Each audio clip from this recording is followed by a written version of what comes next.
Okay, welcome guys to the next Blender tutorial. So today we're doing a background for a phone again. Just a nice little home screen kind of add-on that you can have. So what I'm going to do to this project first and foremost is I'm going to research my phone. So let's go with this phone right here. So I've just researched my phone on Google on my other screen. And what you want to do, the primary, get my words out today. The primary reason why you want to do this is because you want the pixel sizes of the phone. So, for my phone in particular, it's 1440 with 3088 pixels. So, what I'm going to do, let's go up to the render tab to begin with. We'll switch out the Eevee to cycles. And then we're going to go ahead to the output. And what you want to look for is format, resolution, and you're working with X and Y. Just ignore the aspects. So what you want to do is go ahead and just place in the numbers for the pixels on your phone screen. So you'll see the camera that we have right here. We'll change shape as I type this in. So let's go 1440 for the first, which should be that height, and then we will go ahead and we'll type in this 3088, and this should roughly be the size of my phone screen. So if I split the atom right here, and then we go to view, we can now go viewpoint and we can go camera. So this should be the rough size of my phone, and hopefully it's going to be the exact same size. So, what we want to do, because this is at an angle right now, we want this pointing directly down when we're doing our project. So what I'm going to do is I'm going to go ahead and get rid of the default cube, and I'm going to get rid of the lighting. So, the first thing that we're going to do is we're going to add a plane to this. Just one second, just making sure this is correct. Right, okay, yes. So, what you primarily want to do is let's press 7 so that we're straight up right here. We're going to go S, scale this out, and then we're going to go S again, and we're going to scale this lengthways. Now this will be the rough size of our phone screen. So what we're going to do is press view, align view, and then you want to go camera to view. So now the camera is pointing directly above our little plane that we've just made. So this is our camera right here, selected in orange. So once we've got our little plane and we click it, we'll notice if we just scale this outwards just ever so slightly, we have this box in the middle. Now that is our camera. That's what the camera can see. That's what's going to render. So what you want to do, scale this inwards just ever so slightly, and just scale this down just ever so slightly as well. So you're just outside of this camera box right here, and this will benefit you later on. So what we're going to do, first and foremost, select your canvas right here. We'll go to shading tab, and what we want to do is we want to make a new material. So we're going to click the new material right here. We automatically get Principled BSDF, and we get the material output right here. You're going to need the material output. If you delete this, you're not going to get a material. You have to remake it. So we're going to call this the background. And what we want to do, you've got different textures that you can add on here. So if we go to add and we go texture, these are all the different textures that we can have. Now in this particular one, we're going to be working with either gabor texture, or we can work with noise texture. So all the rest of the textures I will be going over in other projects as well. So if we go with the gabor texture and replace this here, totally up to you what you want to use, and we go value to base color, we'll have this nice little wave kind of pattern going on. And if we go ahead and we go into the noise, so we just type in noise texture, we can go color to base color, and this is what we'll have. So what we want to do, really, what I would like to do is use the noise texture, because we need a little bit of distortion today.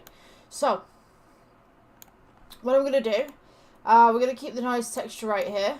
This will be our little distortion that's going on.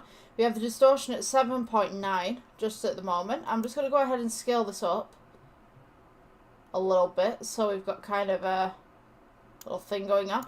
Just mess around with your settings. You want something roughly like this. So you can see my settings right here on the screen. Just copy what I'm doing. You can take down your roughness as well. Definitely take down your roughness. We want a nice little contrast on this too. So we're going to go add. And we're going to go color ramp. Color spelled the American way. So C-O-L-O-R. And then just ramp at the end. So what we want to do with this, we want to add rainbow to this. So what I'm going to do, let's make this lighter. We're going to go ahead and add red. We could go ahead and add maybe some yellow. Make them really bright and vibrant colours. We've got the orange right here. I mean, you could use the orange if you want to, but to be honest with you, let's see. I want a, let's go with yellow orange. So we go yellow right here. The closer you bring these colours together, the more they're going to be prominent next to each other. You see how this is quite prominent in the middle with the yellow and the orange, and if I take it away, it kind of fades off. So we need the yellow, the orange together. We're going to go red right next to that. Let's kind of pull that in just a little bit. I'm just going to go ahead and just move this yellow just back just ever so slightly. I want to take away this white as well, so I'm going to go ahead and change this up for a green. Let's go ahead and put another red in there. I'm going to go ahead and just switch to green between that.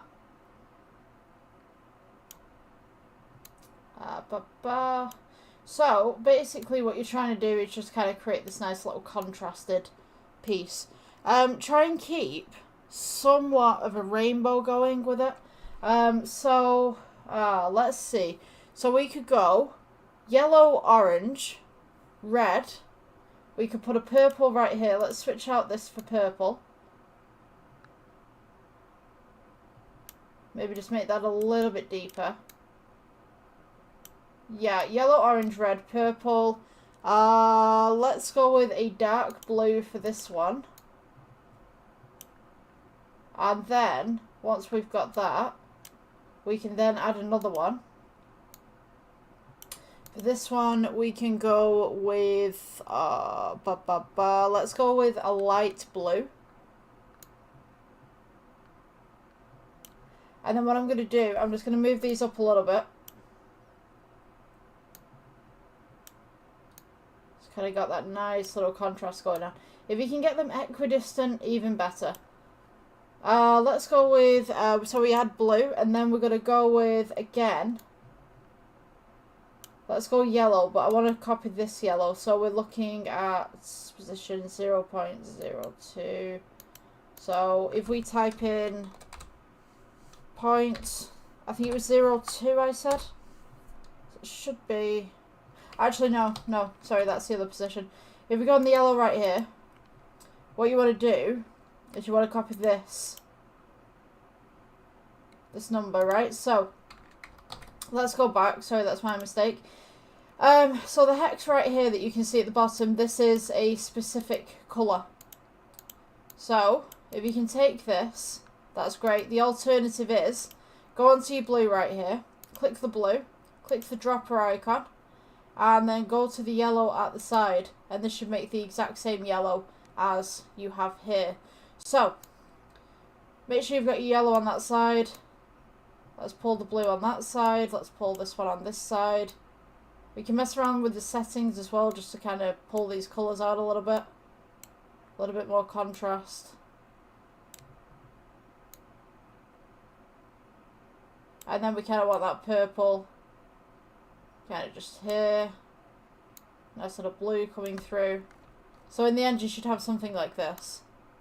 I think that red is a little bit too much. I'm just going to go ahead and move that purple over.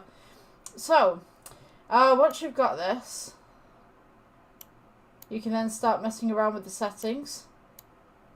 Distort it a little bit more if you wanted to. Bring it out a little bit more if you wanted to. For me personally, mine's purple. More purple than anything really. So, if you wanted to amend that purple and all the blues, you could actually put the blues together, the purples together kind of thing. Pull this red across, and we could have more orange coming into here. Or you could have a little bit more yellow if you wanted to.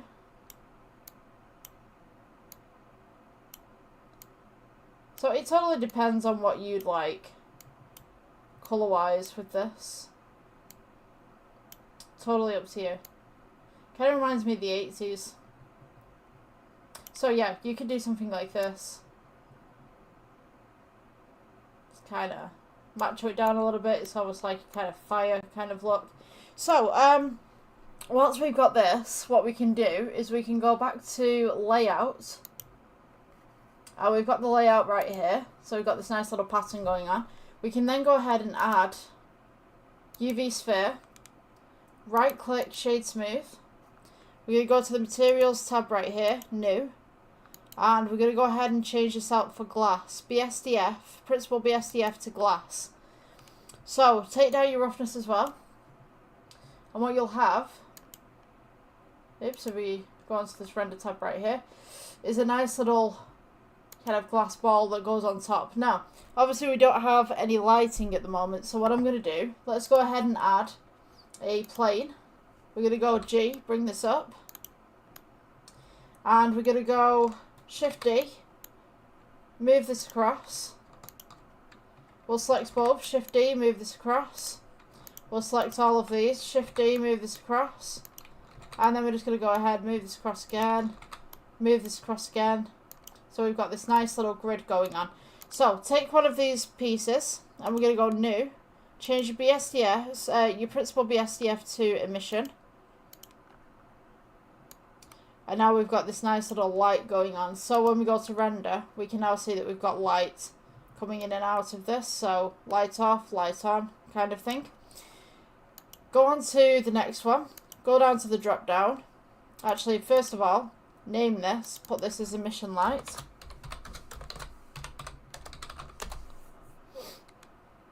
Click on your next square across. Go to the drop down. And you want to put all of these to emission light. Now you'll notice it gets brighter and brighter within the scene. That's okay. That's fine. We can amend that later on.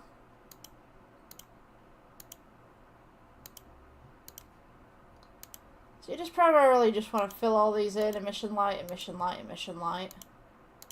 It's all good. Might take you a minute. Ba, ba, ba.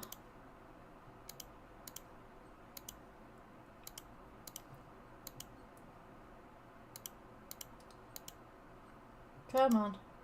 That one didn't mark up. Okay. So last two. And then what you want to do, select all of these that you've just made with box select. Go ahead and just angle it just slightly. So we can angle it just this way. Press G, bring it across. And when we go into the render tab right here, we should have a lot of light coming in. Now, amend the light, make it a little bit darker. And what we want to do is we want to get to this point where you can see the reflection of the light on the piece.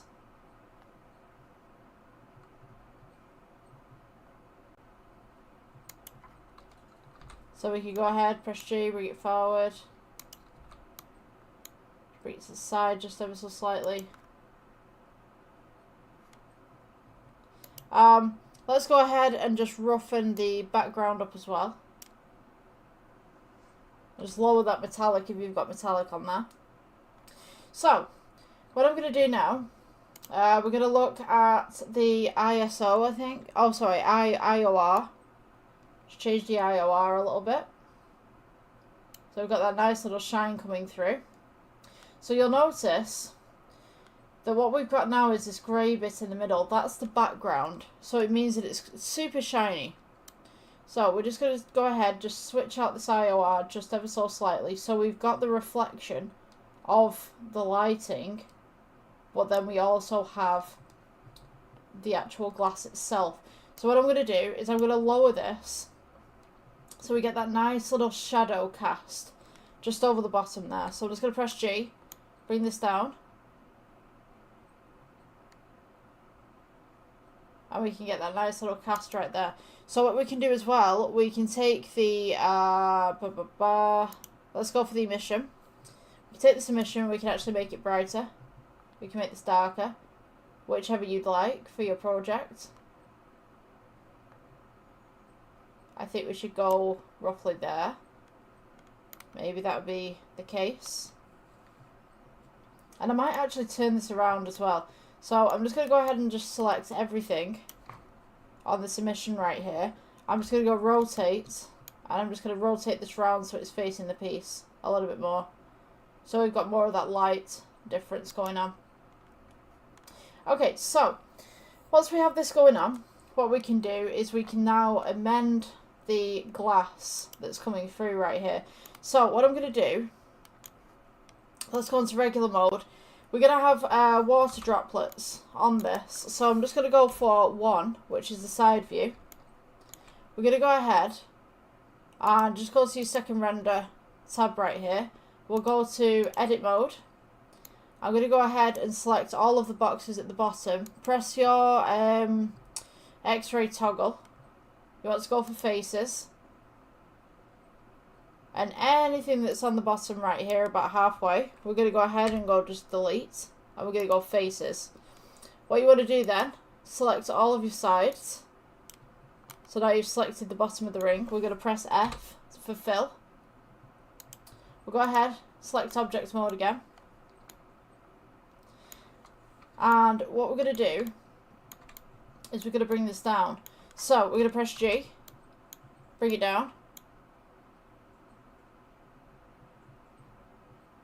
And you want it just sat on top, so you can see through it, but it's not quite see-through. So the next bit that we want to do, let's get rid of this X-ray toggle for a moment. Come on. I'm going to go ahead and just move this to the side so it's off center a little bit. And then what I'm going to do is I'm going to go Shift D. We're going to scale this up. Maybe just a little bit.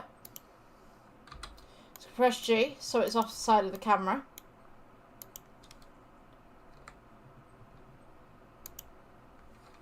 And then we're going to go Shift D, bring this forward, and maybe you could put one just at the top right here. Another one just at the top right here. And the idea is, if we just go ahead and scale this out,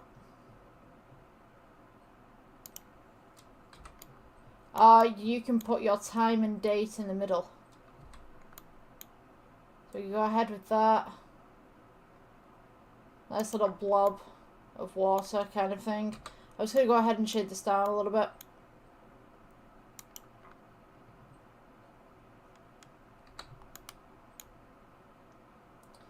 So it looks like there's water just on that bit of the phone.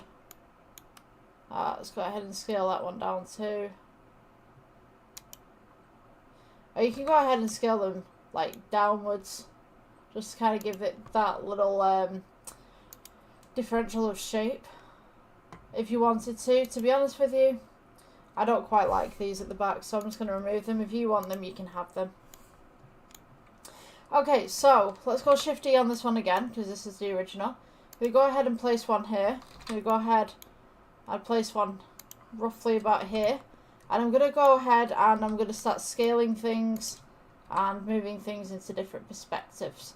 So, let's scale down a couple of these. Let's go ahead and scale down this so it kind of looks like there's little drops of water all over the phone screen right here.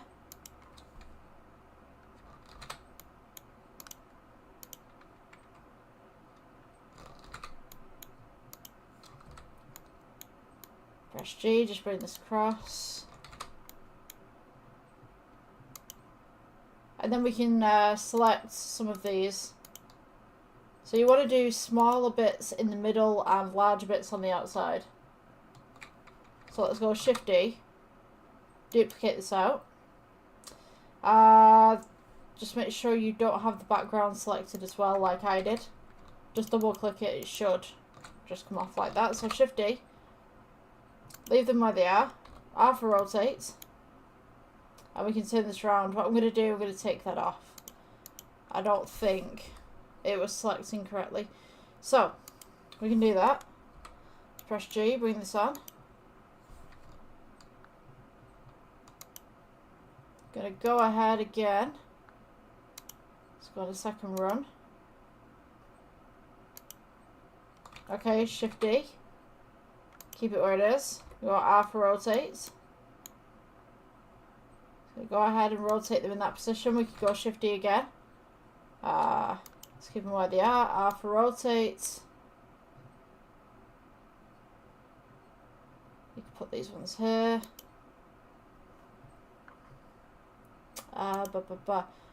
Yeah, I completely forgot again. Oh my gosh. Absent-minded me. Right, so, for those of you who don't know the controls right here, let's go with this. So click on these, hold Shift, and then we're going to go Shift D, and keep it where it is. Rotate. Sorry, R for rotates. Come on. If it ever responds. There we go, R for rotates.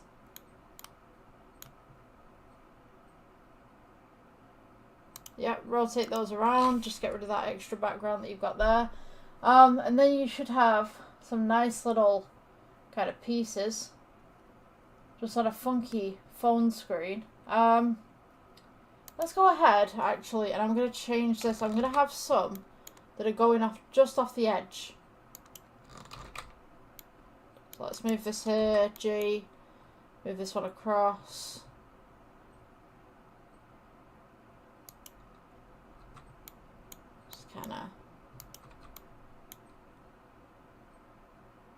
Put this one here. I'm going to go ahead and just select a few of these and then just re-rotate them a little bit. Just random ones.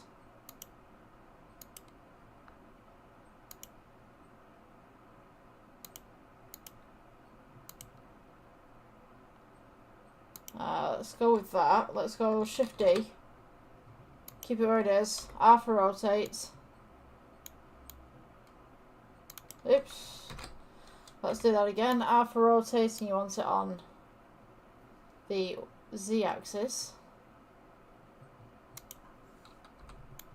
Let's go G, bring that up. Just make sure nothing is touching anything else. So there's no objects in the way of anyone else. So yeah, that is the phone screen in a nutshell. I mean, you guys can add some more stuff to it if you'd like. Just gonna go ahead and make that a big one. Just on that side. So yeah. If you guys enjoyed the tutorial, please like, subscribe, all of that jazz. And I will see you in the next one. Cheers. Bye. Plane. We're gonna go for modifier again, and we're literally just gonna add ocean. And I mean, like, it seems like a weird thing to add an ocean, but to be honest with you, it really works for hills. It's kind of one of those weird things that's like, don't touch it, it works. I mean, we can take this and we can put this in the background, and look, just about here. If I zoom in, maybe if we change the loadout right here, the random seed. So we kind of got mountainy ranges. Just scale that a little bit and maybe tilt it. See what I mean? Just scale it out.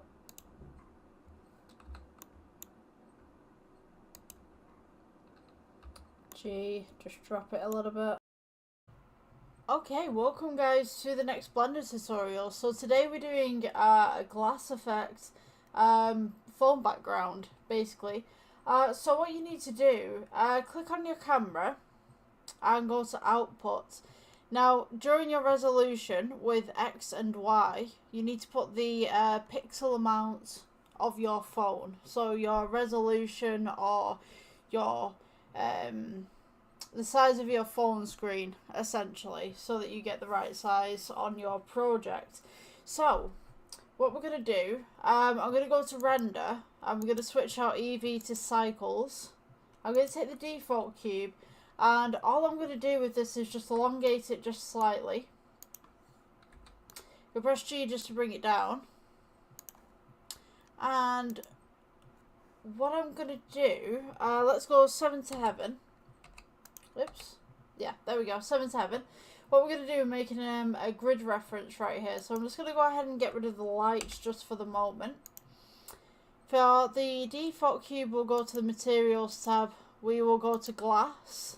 And we're going to go red for the glass. So, we're going to make our little grid reference right here. So I'm going to go ahead and go Shift D. We're going to duplicate this over. Now usually, if I put 5, it's going to be there. Let's go with 2.5.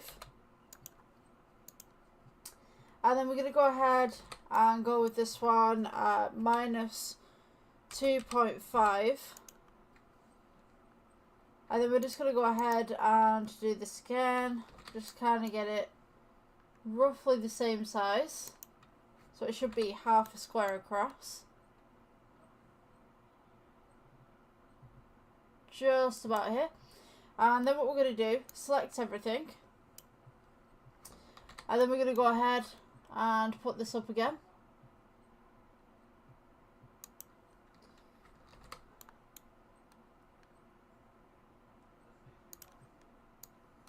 And then we'll just go ahead and create kind of a grid reference just from here onwards. So, just trying to avoid your camera right here. And then we'll go again. Grid reference, just bring it up. Just get it as accurate as you can. Select everything right here. Remember, ignore your camera. Just double click that. And then we're going to go ahead and go across again. So, once we finish this, we're going to try and get a diagonal with the camera going across. Just about here, I think, would be best. I'm going to go view and viewpoints. Let's go align view. And then align camera to view. So we should have something like this. Now you can go ahead and click this and you can press G. And you can move this around. You can rotate. By pressing in the middle there, just press G to bring it down. And you can go rotate again. So, once we get to this point right here, what I'm going to do, I'm just going to split the atom with the screen right here. And when we render this in, obviously there's no light at the moment. I'm going to go, let's go with a plane underneath. I'm just going to go ahead and scale that out. If you want to go 7 to heaven so you can get this a little bit more accurate, you can do. Just press G, bring it across. I'm just going to scale it roughly to the point where all these points are.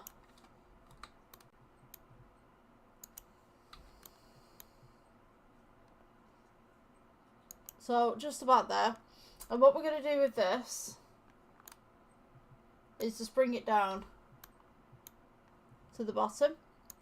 And then we're going to go new on the side, on the materials tab. Change from principal BSDF to emission. And we should have something like this. So, what I'm going to do with these glass as well, I'm just going to turn down the roughness so we can see through them. And if I just pull this in a little bit. So, the IOR, we can adjust that just a little bit as well. I think I'm just going to go up to that point of IOR. Okay, so, once we've got this, I'm going to go ahead, go 7 to heaven. And you just want to pick different squares. And just hold down shift whilst you're doing it too. Just randomize it.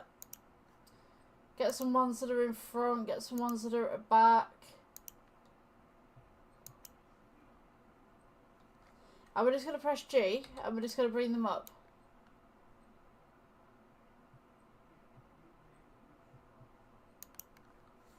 And then what I'm going to do for the rest of this as well, I'm going to pick some random ones.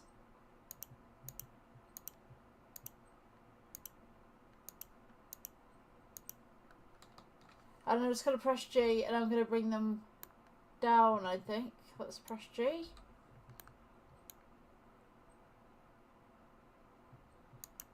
Okay, so with this particular material you can put anything at the bottom. I'm just going to turn down this emission as well.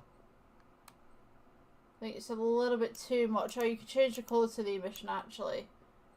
To whatever you'd like. Whatever suits your project.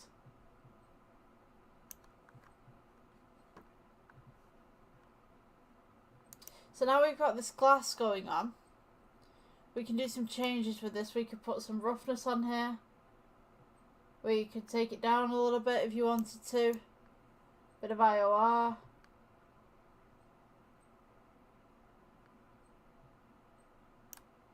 Just to pull out some of that detail in the back there. And then what I'm going to do is I'm going to go with a light, maybe a sun point. Let's press G on that one. And I'm just going to turn the sun so it's sideways. And we will go with a blue. Just to offset some of that red.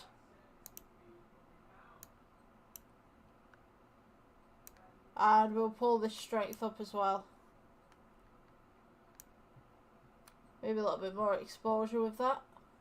And then I'm just going to turn down this emission just ever so slightly as well.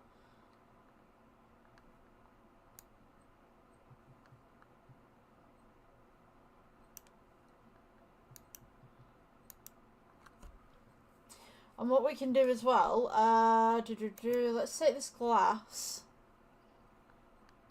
Just going to go ahead and just make it a little bit more clear. See what we can do with that. And maybe change the red to a white. See how we can change the colours in the background there. That looks like a really nice kind of colour.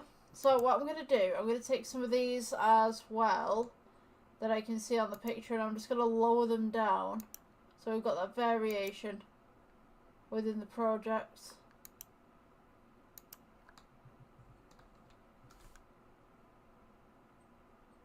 Hopefully that's all selected. Let's press G, bring it down.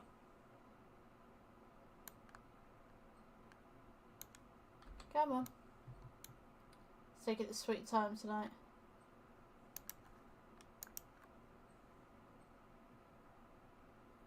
And we kind of have this nice little background going on. So, if this is the kind of stuff that you want to do, you can do it, but I would say add some more squares in the back there, or just move this across, just ever so slightly. I want to do a depth of field with some of this as well. I think it'd look really cool to do a depth of field. So I'm going to go ahead and just pull some of these up, just in random positions. And then maybe just reduce that glass look a little bit. Just pull the roughness up just ever so slightly. And now we've got this nice contrasting tone of the blue too. So you can actually take the blue lights right here, the sun. And you can just change it to whatever you'd like. I think a nice green would be nice. Just a little offset. And what I'm going to do is do a depth of field. So if you click the camera itself, do depth of field, take this little drop tool right here, and you can take one of these objects and lower the f-stop. This will blur the background and the foreground and anything else that is in between other than the object.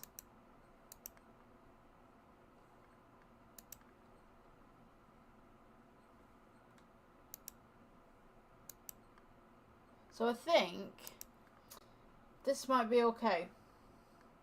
Obviously it's taking a while to render in. You just have to be real patient with it if you're looking at it like this. You can also do one other thing, which is denoise, which I think is in the render tab, which is this one, denoise. And it's taking a little bit of time because I think there's a little bit too much detail on there, but that's generally how this works. So you can have another light source at the side here if you wanted to, projecting this way. So you got this different look to it. But I'm going to go ahead and render this out.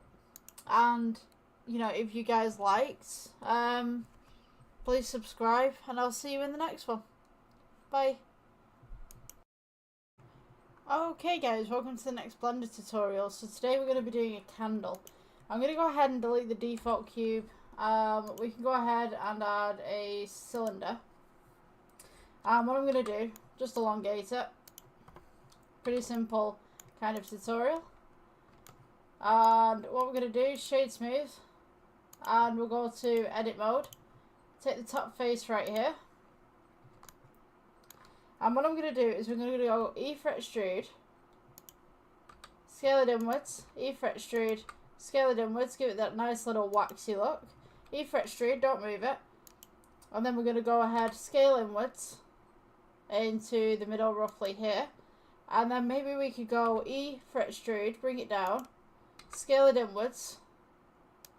E fret extrude, bring it down, scale it inwards. So you've got that nice little pit happening. And then we're just going to scale it inwards again. And then at this part we can go just E fret extrude. We could use actually slight scaling and then just drop it down into the middle. Make it almost like a bowl.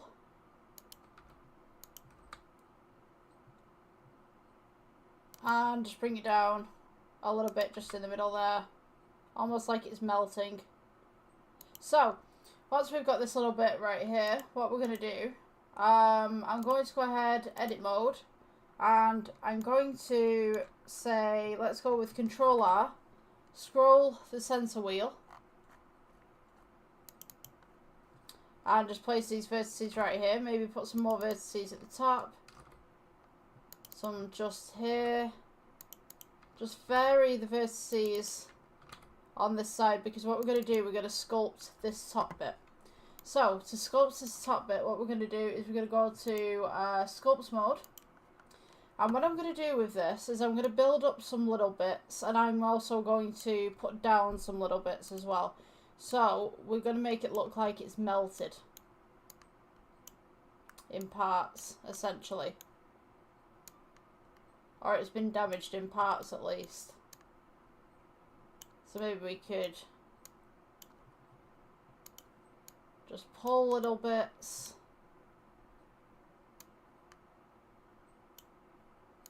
Just make it basically rough. That's all we're doing really. Add little bits, bumps, all that kind of stuff. Little imperfections. And what we can do as well, we can actually draw on this. So we can actually bulge this bit out maybe.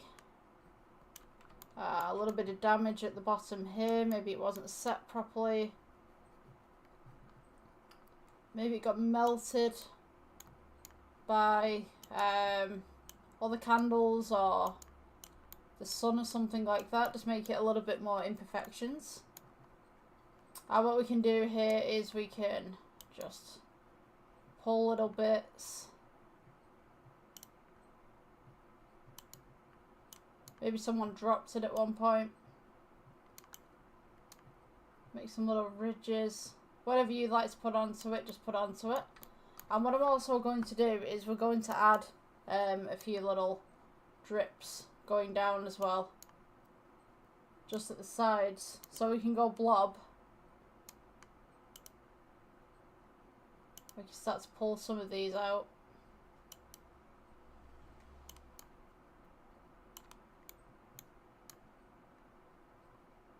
Let's go with strength actually. Just increase the strength on this just a little bit.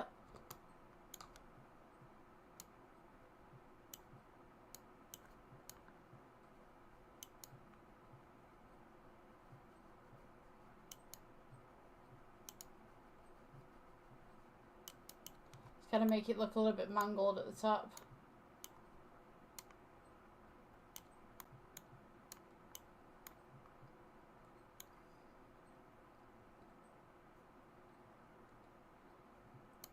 And we can go ahead and just add some little more imperfections right here at the side.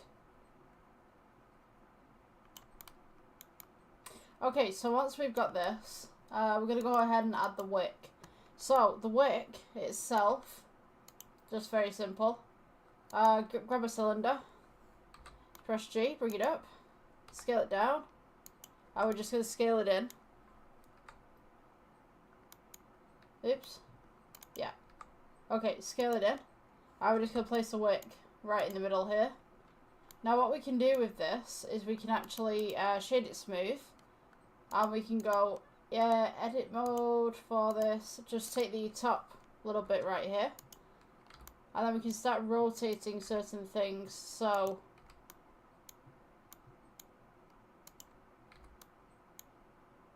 make it a little bit squiffy, as if it's already been lit. Just going to go ahead and drop that down just ever so slightly. And maybe just scale it up just as well. So what we can do in the middle right here is we can actually make a kind of water as well. So if we go again with the mesh, add circle, press G, bring it up to the top, scale it in. And what you want to do with this is go to edit mode. We'll press F for fill, object mode again, G, and just place it just underneath your wick.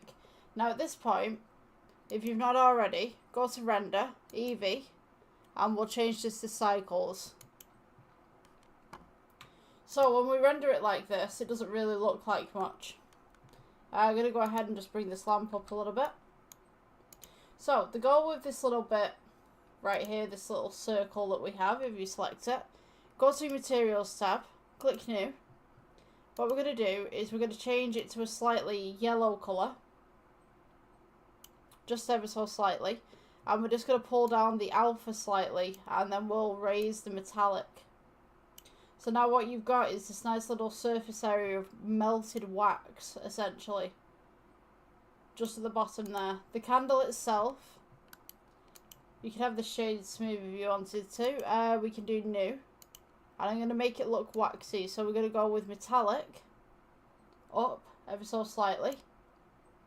Keep your roughness up as well. And then we're going to add, say, whatever colour you'd like, really. For the wick itself, we can also go with, let's go with kind of a black, brown kind of colour. Or you could go with something a little bit lighter if you wanted to.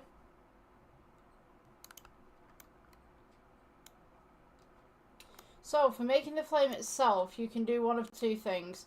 You can either make a physical flame with physics, or you could just make a droplet flame.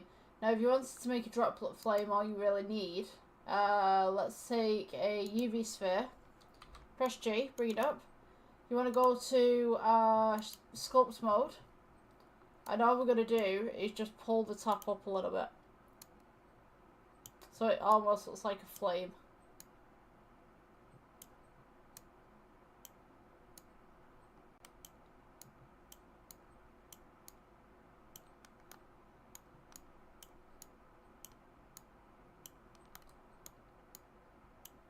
So you can do it something like that. So you've got this nice little flame going on. Let's go shade smooth. Scale it down.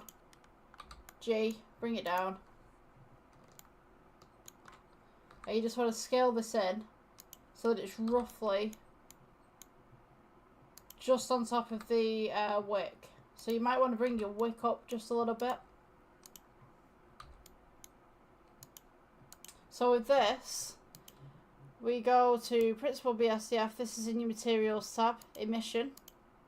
Change this to a kind of yellow. I'm just going to go ahead and get rid of this light real quick. And this would be great for a background prop as well. You can now turn this up, turn this down, turn this to wherever you need it to be. And that is your basic candle. So yeah, this is great for background stuff. Yeah, so I guess I'll see you guys in the next one. Thank you for watching. Okay guys, welcome to the next Blender tutorial. So today we're going to be making kind of like a fancy floor lamp kind of thing. What I'm going to do is going to go add, and I'm going to go with plane to begin with. Press S to scale this out. So then we've got a nice little base. I'm just going to press G to bring this cube up just a little bit. And what I'm going to do is go to the render section. We'll go EV to cycles. And then I will add a cylinder. So what I'm going to do, I'm just going to elongate the cylinder, scale it down, just elongate again, until we get a nice kind of thin light. So let's press S for scale, and then we go in S, hold the center scroll, and we'll go up, press G to bring it down. So what I'm going to do with this particular pole, we're going to go to edit mode. You want to get the base of this pole right here, so you want to get the face. We're going to go E for extrude, bring it down, scale this outwards, E for extrude, bring it down, scale this outwards, and then you can have this as any pattern you want. So I'm just going to go ahead and just make kind of like a funky kind of pattern right here.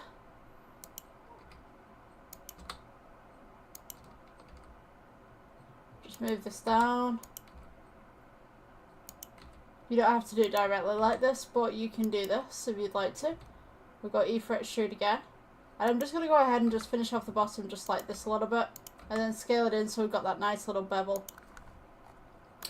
Okay, so what I'm going to do, I'm just going to press 1 to go into side mode. Because what we want to do is we want to make the pole part an emission. And we want to make the base a brass kind of colour.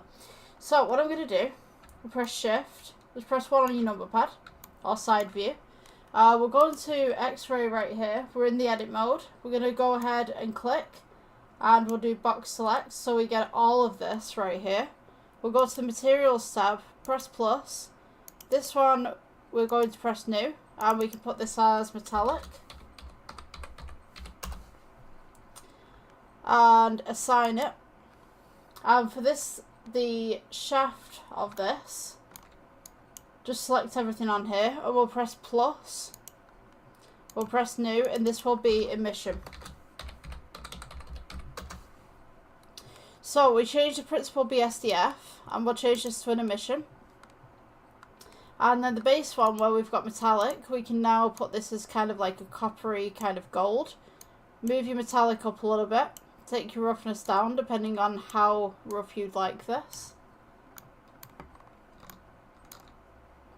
We'll go to edit mode, and now we can see that we've got this nice shiny base. Oops. Yep, let's go object mode right there.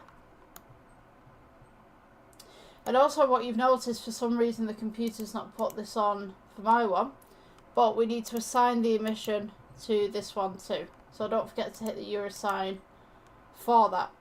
So, with these cubes that we've got going up the outside, what I'm going to do is I'm just going to scale this down. Let's go on to regular render at the moment and take off this X-ray. Come on, take off the X-ray, there we go. Right, so, I'm just going to scale this outwards just a little bit. Press G, bring it down. Make sure that it's just at the bottom of the pole, just right there. We're going to go Shift D.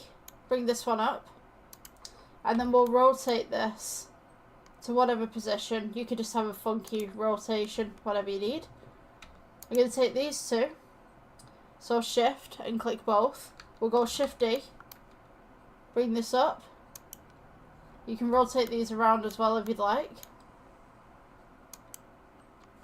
And then we can click all 4 by holding shift, and then we can bring these up as well.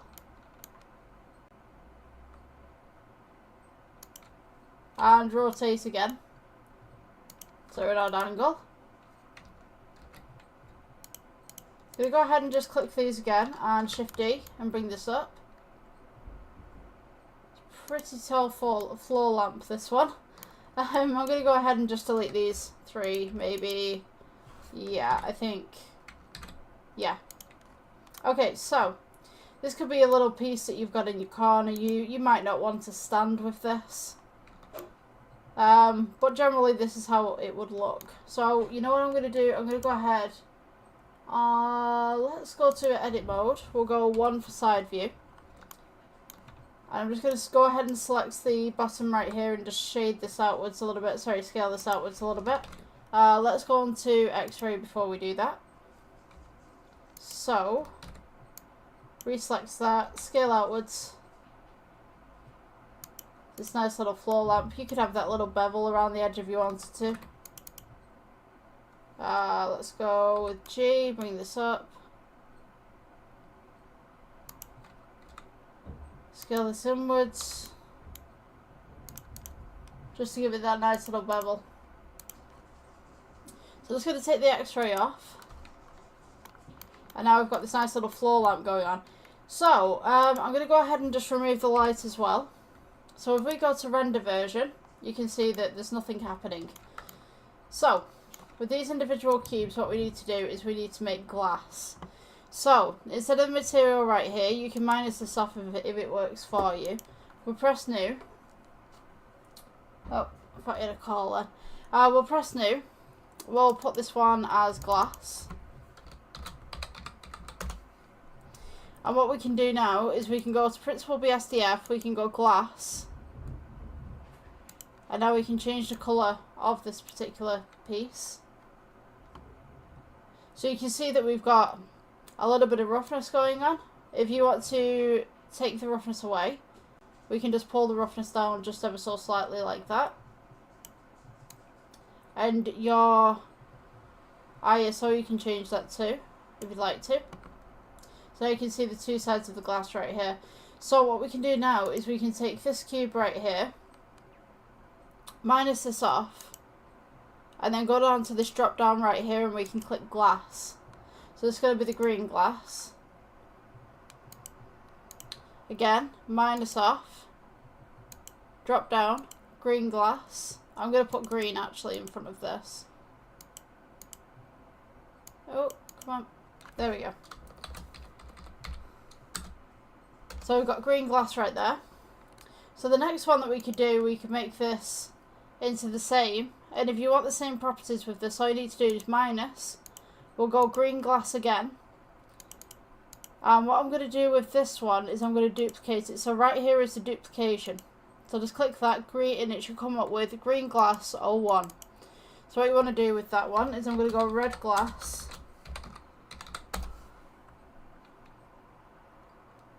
We'll go to surface right here. And then we're going to change this to red. So it's got the exact same properties of the green, except from it's red, essentially. So let's go to this cube right here, minus off the material. Go to the drop down, we can go red glass.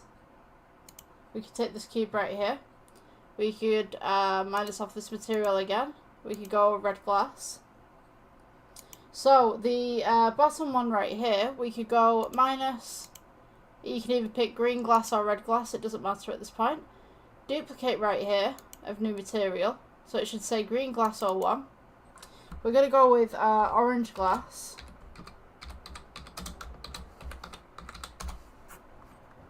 And again, you just take this and you make this orange.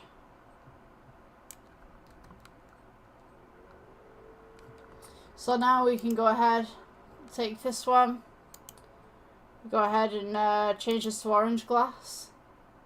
Take this one, drop down. You don't have to minus them off, but it helps if you do. We can now go orange glass. So with this one, we can do blue glass. So let's go to drop down menu again. We go with red glass for the moment. Duplicate this so it's got the 01.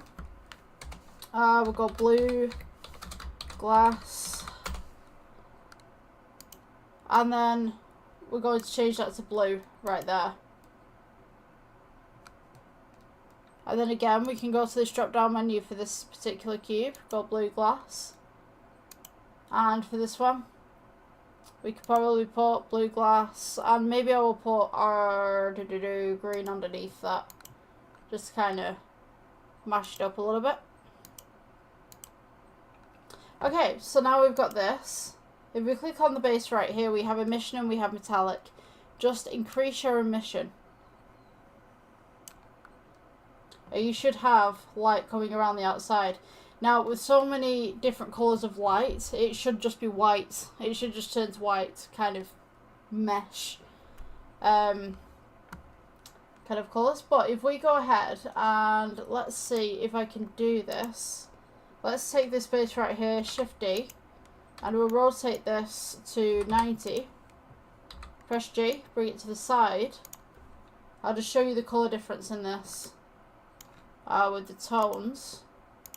So now you can see that we've got like this nice little blue kind of lighting here. We've got red. We've kind of got this orange going on just about here, and then green, and then orange at the bottom as well. So if you stick this up against a wall, say it's a light piece, maybe in a nightclub or something, maybe, I don't know, you're designing a game or something and this is a nightclub piece, floor to ceiling piece, this would look great up against a wall. If you're going to have this as a central piece, it will just literally be essentially just light coming into the atmosphere. So yeah, if you guys like this tutorial, please like, subscribe, share with your friends. Yeah, I guess I'll see you in the next one. Bye.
Okay, welcome guys to the next Blender tutorial. So it is the 1st of October, and you know what that means. It's Halloween, or it's at least going to be Halloween very soon.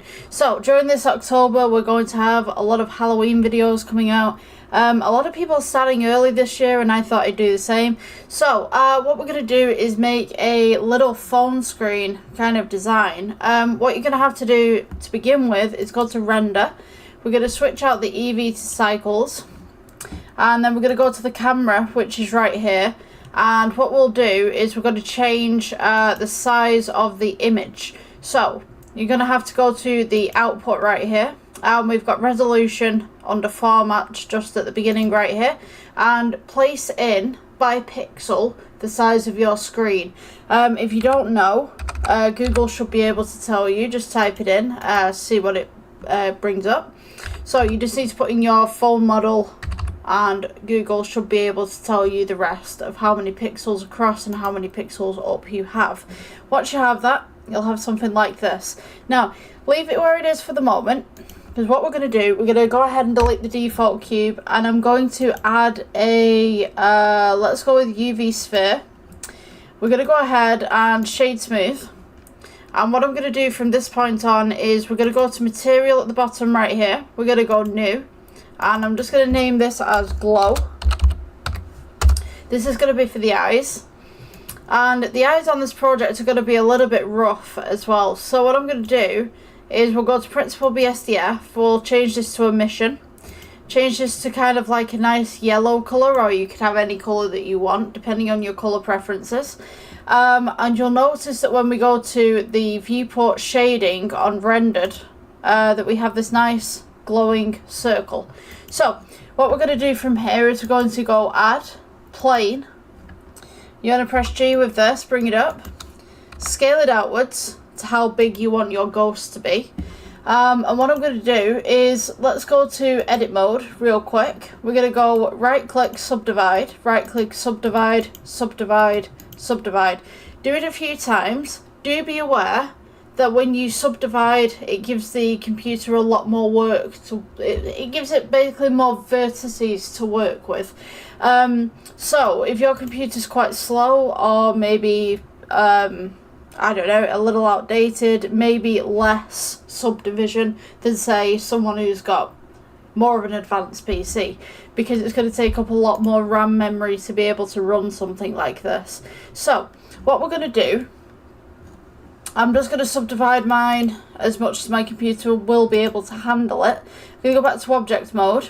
And what I'm going to do is, let's go on to the wireframe for a moment. I think someone just texted me, if you can hear that. Something's just gone through. We're going to go to 7. Press 7 on the numpad, which is the top right here. So what you want to do in reality is roughly plan where the eye holes are going to be, because once we animate this to fall over the sphere, we're going to need some eye holes. So what I'm going to do is, I'm going to animate this first and show you guys what you need to do, and then we can go ahead and put those eye holes in.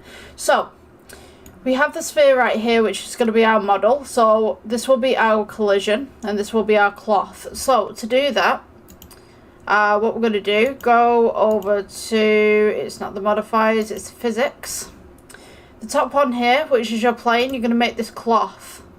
The bottom one here is going to be your collision. Now before I make it collision, what I'm going to do, I'm going to press play and just show you what happens. So you'll notice that the cloth just falls straight through because we haven't made this the collision yet. So let's go back to 0, just on that timeline at the bottom right here. And what I'm going to do, we'll click collision on this one. So remember, this is all in the physics tab. And when we press play now, that this is a collision, you'll notice that this happens.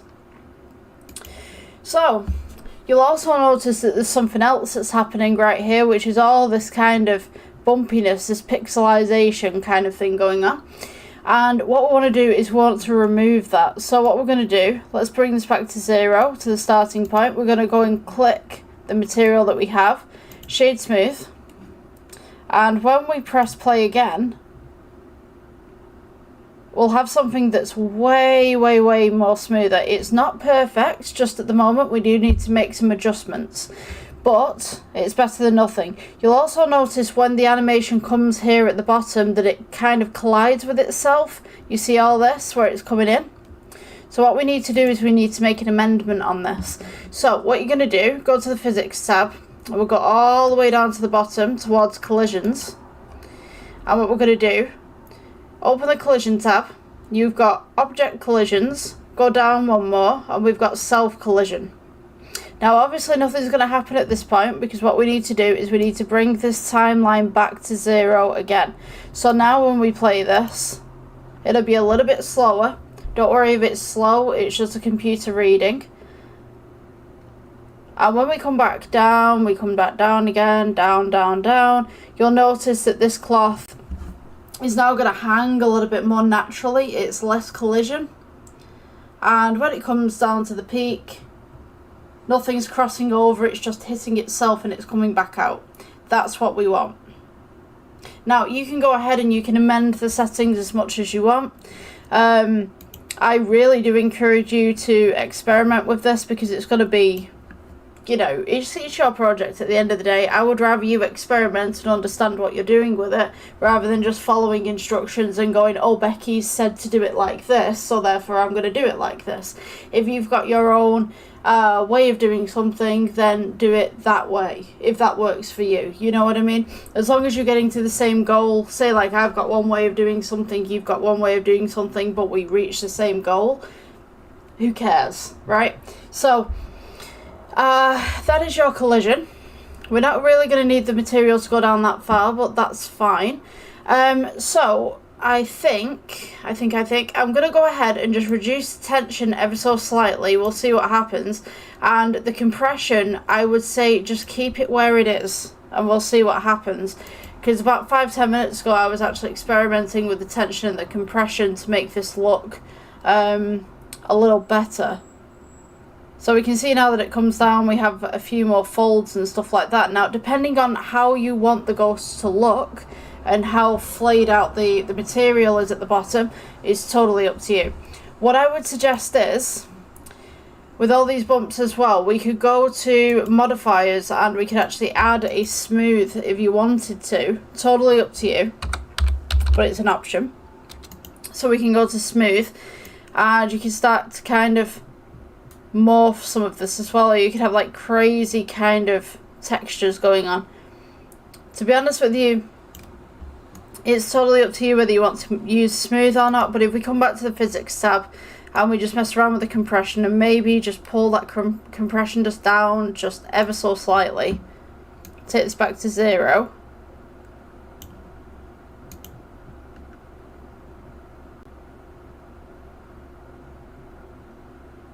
We now have a nicer flow to that material in particular.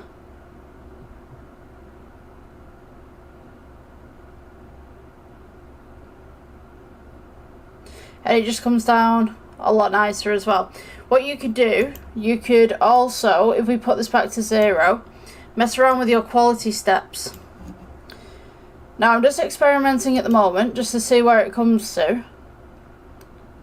I notice it's going very, very slowly now. It's going like frame by frame by frame. The more stuff you put to it, the slower it's going to be, but hopefully the better the result. So it's kind of one of those things, you have to be patient with it.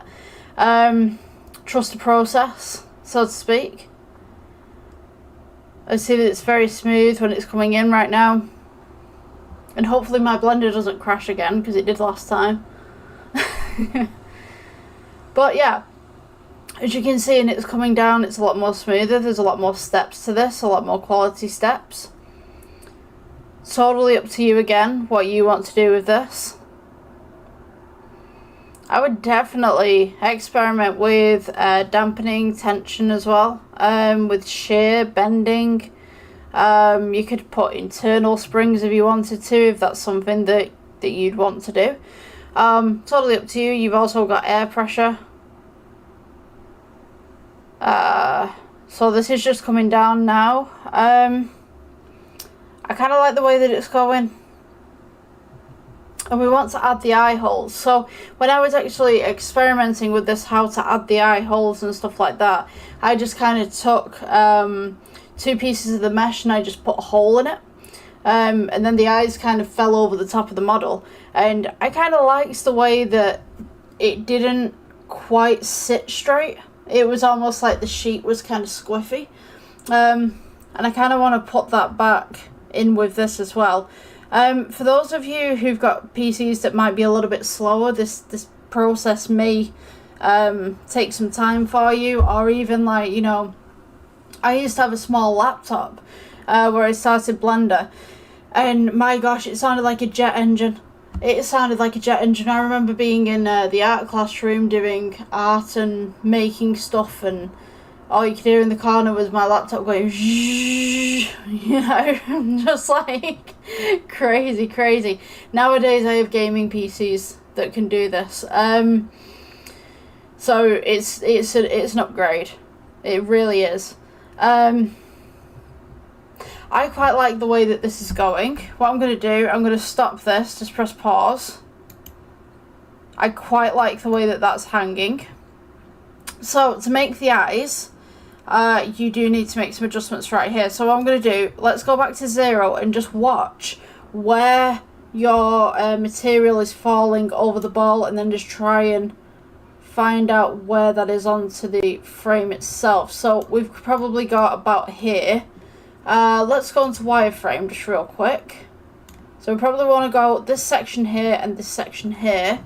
Let's go on to edit mode. When it edits, it's going to go flat. So you have to kind of use your imagination here. Let's go ahead. I'm going to go on to select the face. Let's go this to this, and maybe this to this, delete. You can delete edges or you can delete faces, totally up to you. I personally would delete faces. I'm just going to press F for fill so I can see where those are. And I'm going to press delete. And we'll go faces. So now we've got a hole in the tapestry, so to speak. What I'm going to do, let's go back to object mode. When Blender responds, there we go.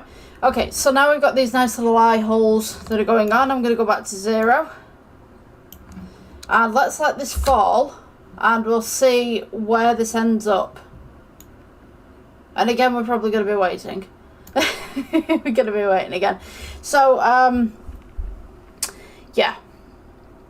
I think the more powerful the PC that you have, the less problems that you'll have in Blender. But I have found a solution to that. If you have a PC that's not very powerful, and you go to, say, an older version of Blender, you can download the older versions of Blender, and they work wonders. They work really wonders.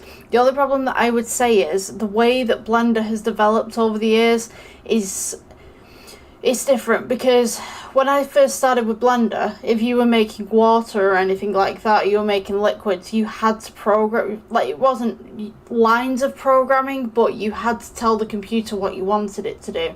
Nowadays it's just a button. You know, you just go liquid, cloth or whatever like that, and collision, and it'll just do it like this, you know what I mean? Like, but back then it was, you have to make all the parameters. So that's the only downside if you're going to an older version of Blender, but it tends to work better with computers that haven't got as much power. So, you know, it's a bit of give and take. It is a bit of give and take.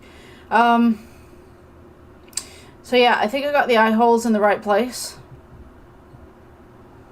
I mean, totally up to you what you guys want to do. I will advise one thing though. So if you copied and pasted this model that you've just made,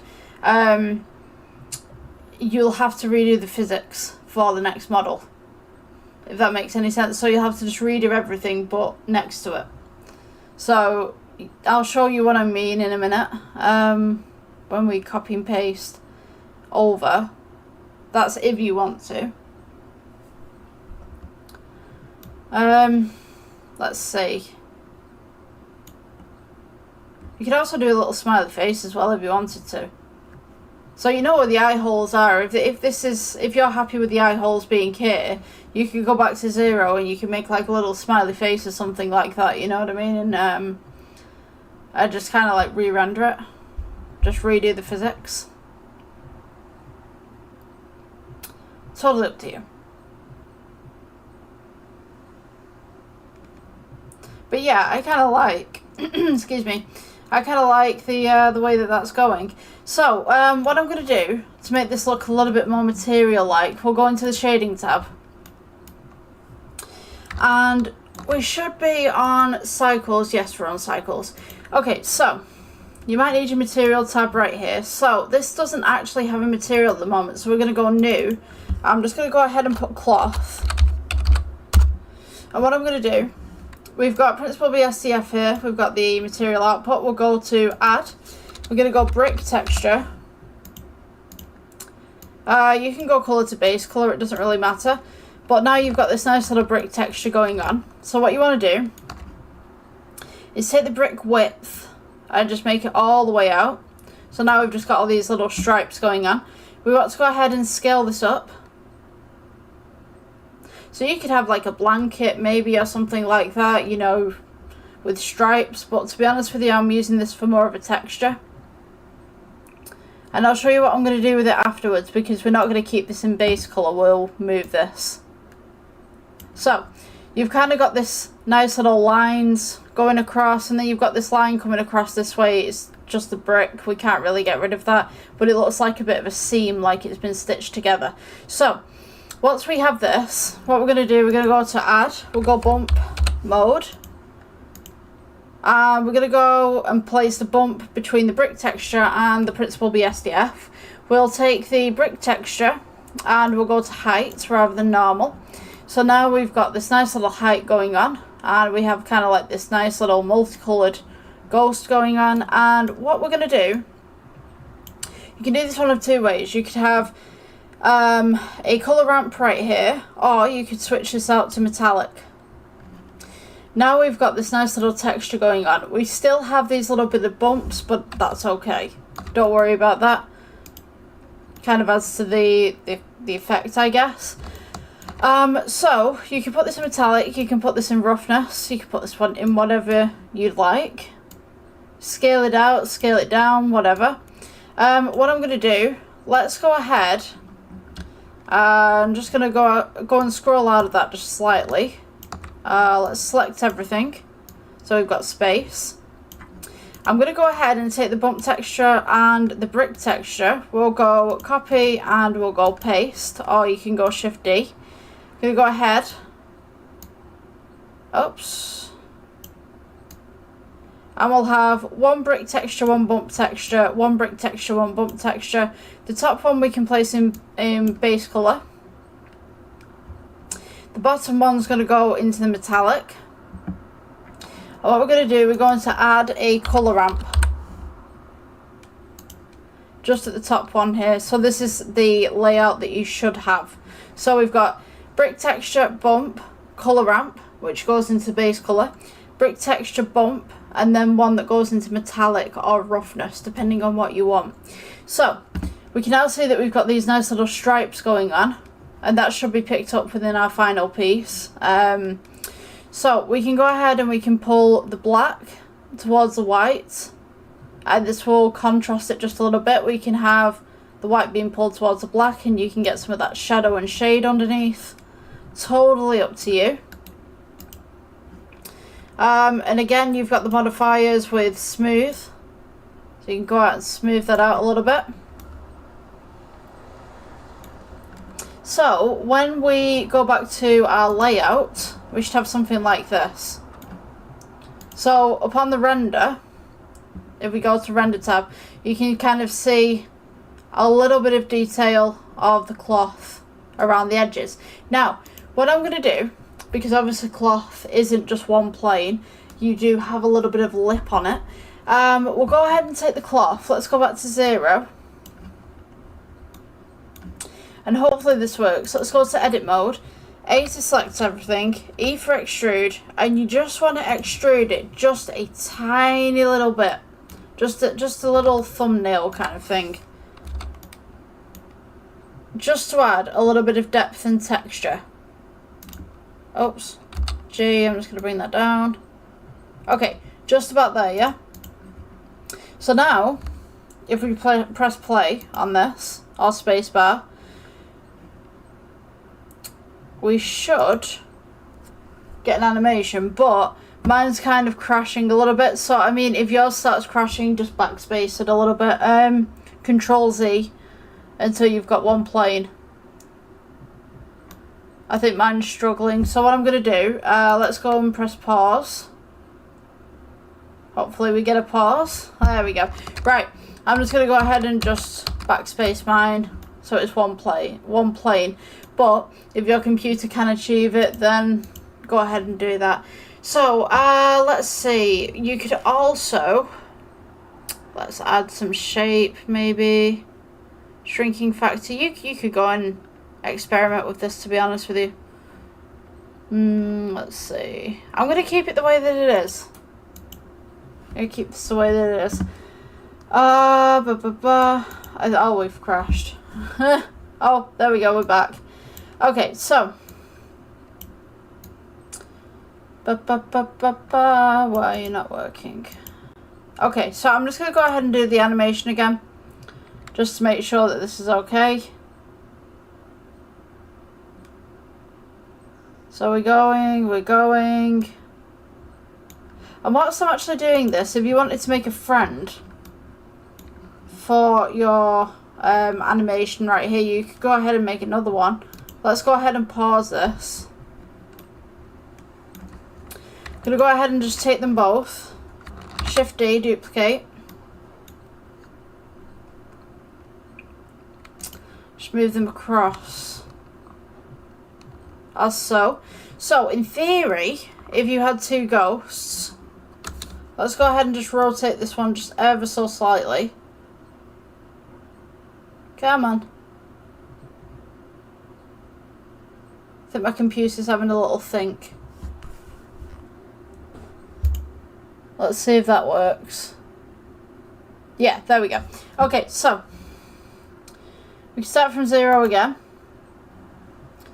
Go ahead, press play. And hopefully both of these should be able to fall. It's going to take some time because now we've got 2 of them. And obviously the animation is going to take a little bit longer. And hopefully they should interact with each other as well, because if you think about it, there's 2 spheres, which are the collisions, and then there's 2 materials, which are coming over the top. So in theory, they should kind of hit each other and kind of interact, so it kind of look like, I don't know, hopefully arms kind of looking at the end, but we'll see. So slowly coming down here. The materials aren't interacting with each other as far as I know, because they're not collisions, so they should just bypass each other in theory. We'll see what happens here. So I'm just going to go ahead and just take this off the X-ray mode,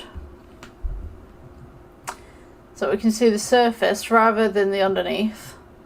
So yeah, we can see that the eyes are coming in just here. See that the eyes are coming in just here, and then both materials are kind of over each other. So maybe I could move that. Let's see. So I think this material from this one is slowly falling down. So hopefully by the time that they are dangling, the eye holes should be uncovered. Should be. And I'm looking at this now going, yeah, they will be. Come on. Just kind of waiting, just kind of watching. I think it's a really good idea just to watch your work kind of unfold, because then you can learn where it's going wrong and where it's going right, and you can see like frame by frame what's happening with it. So you see that this material right here from the one on the right is reacted to the one on the left, so it's folding in different ways. So it's all about physics and stuff like that. So you'll notice that material seems to be a bit further back on this ghost than the one on the left, which is kind of cool because it looks like the ghost is looking up. So I think that's pretty cool. We'll get some lettering in the back here. We'll get the camera at a certain angle so it looks cool. I think I might need to move the material forward on the ghost on the right. Or maybe I could keep it. Maybe because we have the text above. It might look okay actually. And they should also carry the same materials as well.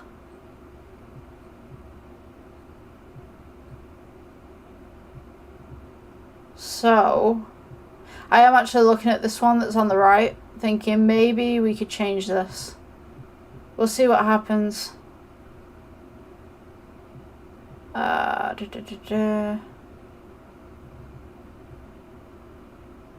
just want it to droop a little bit more. More droop. Come on. You know what, I think I kind of like it like this. I'm going to pause this. We'll work with it from here. But I don't like the fact that the eyes are a little bit too high on this one. So, I mean, you could go back and you can edit it. Or you could have it kind of like a surface. So let's go with add plane. I'm just going to go ahead and scale this out. And then press G, bring this down. Don't move the ghosts up, otherwise you'll have to reanimate them. Or redo the physics even. So, maybe just keep them here. Let's go ahead and scale this out. Press G, bring it across. Scale out again. And what I'm going to do, let's have this as a reflective surface. So we'll go to materials, new. Let's go with reflective floor.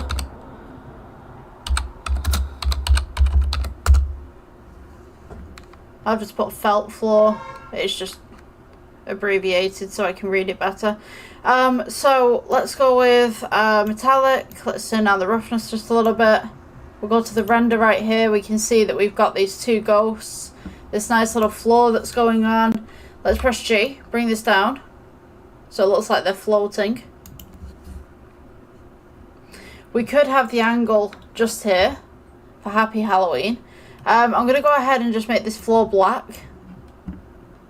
And the materials here, I think that the black is a little bit too much.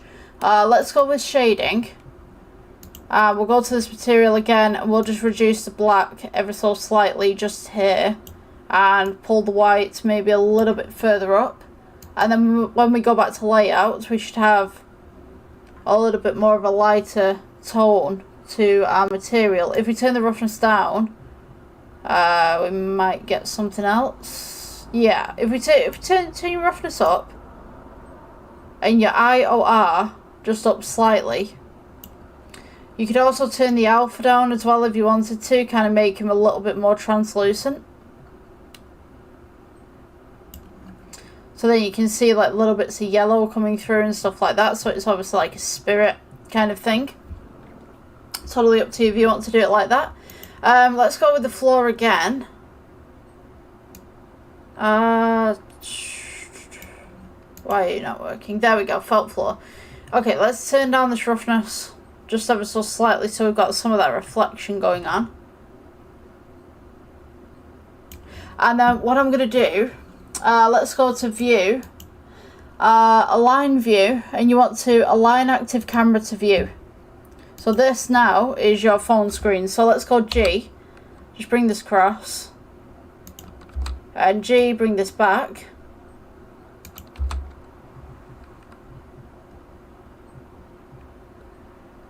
Then we can go ahead, just bring this up.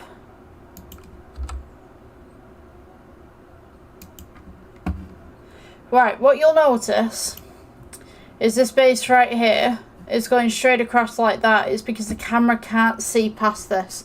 So, click your camera. And we'll go with the end right here. So you've got lens, and then it says clip start, clip end. So you want to go for the end. Go ahead and just pull this back. Now you've got more depth of field. So I'm just going to go ahead and press S for scale. We'll go up just there. What I'm going to do, we want depth of field, but we don't want it right now. So the depth of field that we need generally is to blur the background and make sure that the foreground is in focus and the ghosts are in focus. Now, to do this, we can do this with a point, or we can select an object. Totally up to you what you want to do. You just need to make sure that, let me show you. So if I take the camera right here, we can go depth of field. If we click that, you want to take the dropper, select whatever it is that you want to home in on. And then the f-stop right here under aperture, you want to make sure that that's at 0. So what that will do, it will blur the foreground, it will blur the background. The higher the aperture that you have, the more detailed everything will be. The lower the aperture, well now that's a whole word to say. The lower the aperture you have, it will blur the background and foreground. Yeah. So you could also mess around with the blades as well, and I believe ratio. If you've ever seen movies where they kind of have those lens flares coming across, I believe that's ratio that causes that. So you can have that as well if you wanted to. I would say experiment with it, see what works for you. So we need to add text. Let's go with A for text, add and text. So your text will appear right here. If you can see that just in the corner, I'm going to go ahead and split the atom so you guys can see what's going on both sides. So we've got the phone screen side right here. I'll leave that where it is, and then I can rotate this one around and mess around with it in the way that I would like to. So I believe for the text for this, we're either going to go trick or treat or Halloween. Totally up to you, again, what you'd like. So let's go ahead and press G. Oops. Select your text, press G, bring this up. So you can see your text is going on right here. I'm going to go to edit mode, and then we're going to start writing text. So I think we should go with trick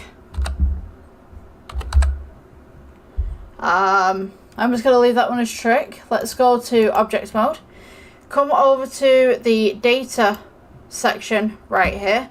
And what we can do with this is we can do font. So font is kind of an interesting one, and I don't think you're going to see my pop out because it comes up in another window. So you can open font here, and at the moment you can't see anything, but I can. So I can go ahead and select a font right here. Let's open this one. We've got Trick. So this is, I'm going to mispronounce this so much, forgive me, Alcimonte Snow Regular, I believe it's called. So you could have this one. We're going to go ahead. Let's go and rotate this by 90 up on the x-axis right here. So just go ahead, press R, and get it on the x-axis, and then we go 90 on the side. So you'll notice that it doesn't face the camera at all. So we're just going to turn that around. It doesn't matter if it's straight, it's fine. Let's press S for scale. And what I'm going to do, let's go and press G, bring this up so we can go Trick, and just move this to the side. So we've got our little barriers right here, if you guys can still see that. Let's go with Trick right here. You can make it a little bit bigger if you wanted to, but we need geometry. And we want to extrude this. So when we extrude it, it gets bigger at the side right here. It's a nice thick lettering. You don't want it too much. You don't want it like, say, there or something like that. You want it just nice, just chilled. We can go to Materials tab. We can go New. Principled BSDF switched out for emission. Maybe go for a nice little purple for this one. Let's go with just improving that strength just ever so slightly. So we've got that nice little trick. And then what we can do is we can go, let's go Shift D, duplicate this. And we could go to edit mode. And we could go with and. I've got a different keyboard from you guys, so it's like everything's everywhere. Let's go ahead, press G. You can move this over. So you could go with the and. We could get rid of this material. We could go New. Let's go Principled BSDF switched out for emission. We could go for a nice little kind of Halloweeny green. And what you could do, you could rotate this so that it sits where it needs to be.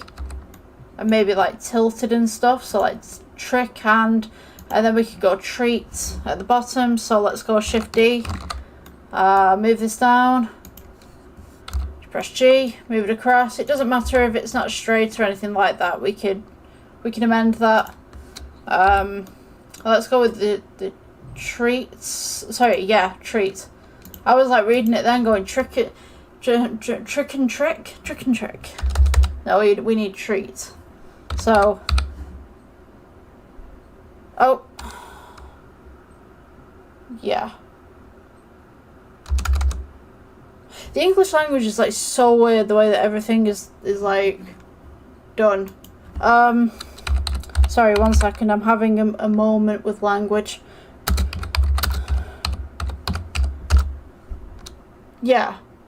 No, I'm just like, it's not the fact that I'm getting it wrong, it's the fact that I'm kind of looking at this and going like, it looks like it's spelt wrong, but it's not. Like, this is what happens when you learn languages. Like, you come back to your own native language and you go, that's really weird. Like, you know. So, let's get rid of the material on this one, and we'll go ahead with a different material. So, let's get rid of this pink. Let's go New. We can go blue or something like that. Yeah, you find like a lot of different things. I'm going to rotate this actually. A lot of different things with different languages and the way that different languages do things. It's interesting.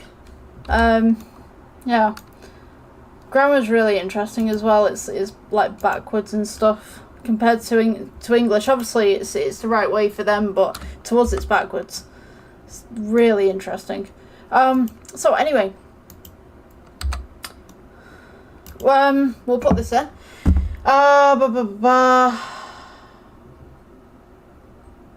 Yeah, okay. I'm happy with that. If you guys are happy with your design, you can go ahead and amend whatever you need. So we've got the trick and treat going on. I'm going to do the background if I didn't mention this already. We'll change the grey to a black, just to kind of give it that little bit of a shine. And also this background right here where we've got the floor, maybe we can make that a little bit more shiny, I think. Just take down the roughness. I think it's because there's not a lot of light. I think that's what's going on. If we get rid of this light that's just in the middle right here and delete it, we can see that this happens. So I think this treat as well, I've not amended it to an emission. I knew there was something up with this because I was looking at it going, there's something wrong. That's me getting distracted. Let's go ahead and pull this up. So you got that nice little lighting going on. And maybe the trick as well, we could pull that up just a little bit too. You don't want it so much that the colouring goes, but at the same time you want it nice. So you've got that nice little reflection on the ghosts at the bottom. So what I could do as well, we could go ahead and just add some more lighting at the bottom. Let's go and add yeah, let's go light. We'll go with point. What I'm gonna do, let's go G, bring this down, maybe just underneath. We'll go ahead and put the exposure up a little bit. Let's go with G above actually, and then we'll have this going across this side as well. So now we've got the nice little reflection going on, we've got the trick and treat going on.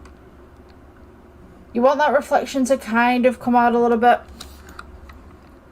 But I'm just going to lower the exposure and then I'm going to add another lamp. So we've got that nice little lamp there. Nice little reflection just underneath. We can go ahead, Shift D it. Move this across. G. Move this across. And then we're going to Shift D and just move this across. So you want to avoid the reflection of the light just here, but you want to be able to see the ghosts to a point in the floor. I'm going to go ahead and just lower the trick and treat just for a moment. Primarily because I just think that the more light that we have in this scene, the more it's going to kind of disrupt it a little bit more. So, yeah. We've got something like that. Trying to think. So, yes. We need a bit of depth of field. So what I'm going to do, let's go with shading. And to help the depth of field, I'm going to add some texture onto this floor. So let's go with add. And we'll go noise. You could go colour to base colour if you wanted to. Or you could go to noise with metallic. Totally up to you. Just, you see how there's bumps starting to appear the more that I pull the noise across. So that's just giving it a little bit of detail, a little bit of texture. Pull the roughness up just a little bit. So now you can see that we've got this kind of reflective floor with a little bit of texture going on. Go back to layout. And you can kind of see what's going on just in the background. So what I'm going to do, let's go with the camera just for the moment. Going to go to aperture. Let's go to the eyedrop tool. We'll select one of these ghosts. And then I'm just going to lower the f-stop. So we should have a nice little blurred background as well. And you'll notice the treat has just lost some stuff on there as well. So what I'm going to do, it's just become blurred. So you notice if I pull this up, the trick is in focus. And if I pull this back down, the trick is now out of focus. You see how that works?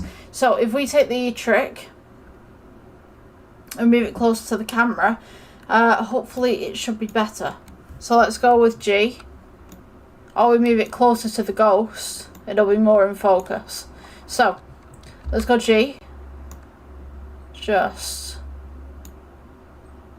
go ahead and move it to where you need it to be. So you see now it's in focus. So now we've just got to move this across. And maybe just make it a bit bigger. And then G, just bring that down.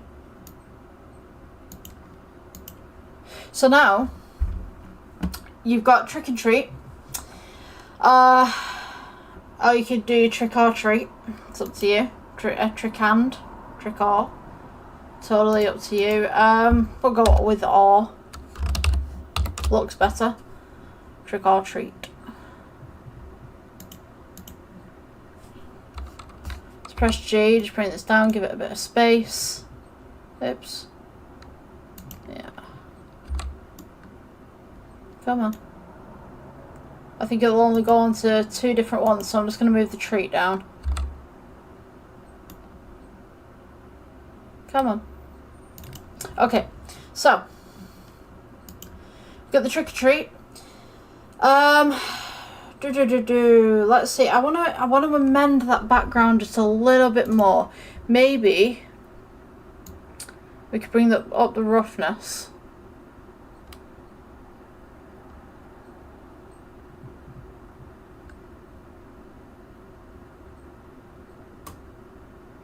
Okay, so we can drop the roughness. And maybe we could have something in the background, maybe another ghost or something. Maybe we could duplicate these and just have them fall again.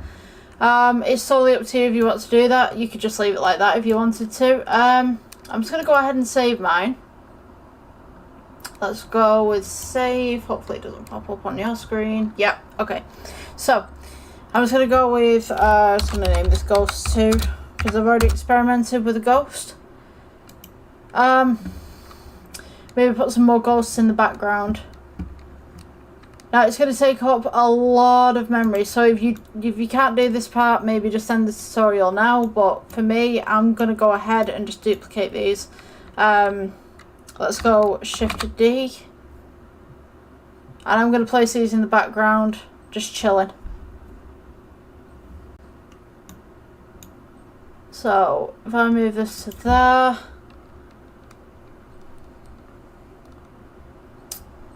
I feel like, oh yeah, I was just about to say, I feel like I'm waiting for the computer to react here.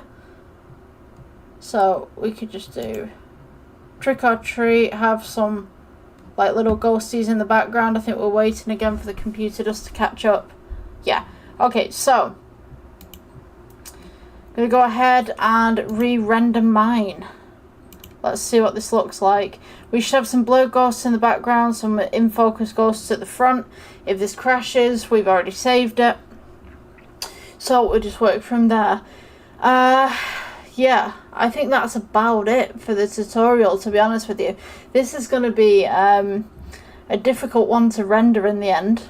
I think this tutorial's gone on for about an hour. Yeah, we're just kind of waiting now because obviously we've got 4 of them on the go. This is going to take at least 4 times the amount of space, I do believe. See, many of the models that I looked at, they're saying like trick and treating. And, you know, some of them are saying like trick or treat, so depends on what you want to put for the title, really. I mean, I grew up with trick-or-treating. You know what I mean? It's not like... But, from learning languages and stuff like that, sometimes people say it in different ways. So yeah, totally up to you, what you want.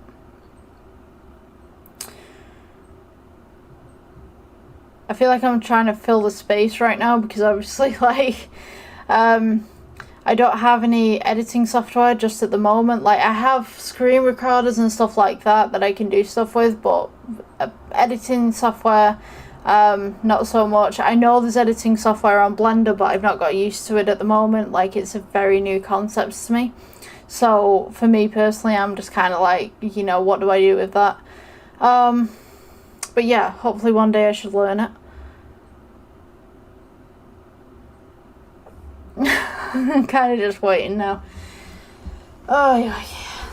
So how are you guys? You know, how are you guys getting on with stuff? I know there's one person who's asked me for gaming tutorials, and to be honest with you, like, I've done a few gaming models and stuff like that. I went around and I did a lot of different stuff, but not like full-blown game maps. I've actually been looking at doing gaming maps, but it's the concepts, like, oh my gosh, like, I've been on Pinterest and I've looked at, like, I wouldn't call them schematics, but like maps of different games, and I'm kind of like, right, okay, if I put this in this place and if I put that in that place, then this is going to look good, blah, blah, blah.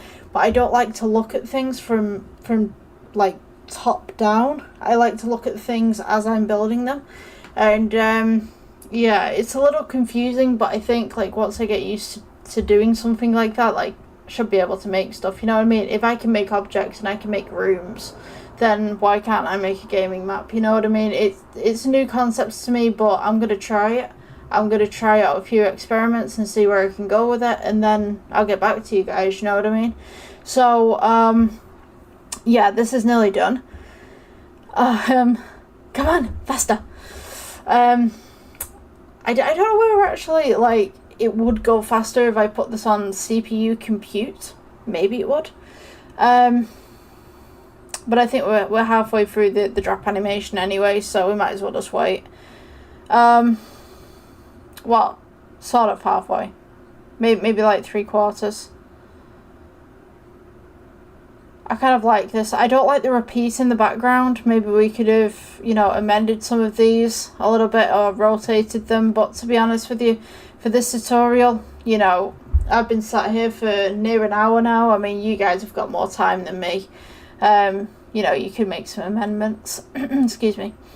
So, what we should have when these drop, we should have some blurred background ghosts and some in focus ghosts. Focusy ghosts. So, yeah, I'm going to let this drop for a couple more frames, and then we'll see what we have. Come on. Maybe 65th frame will do us.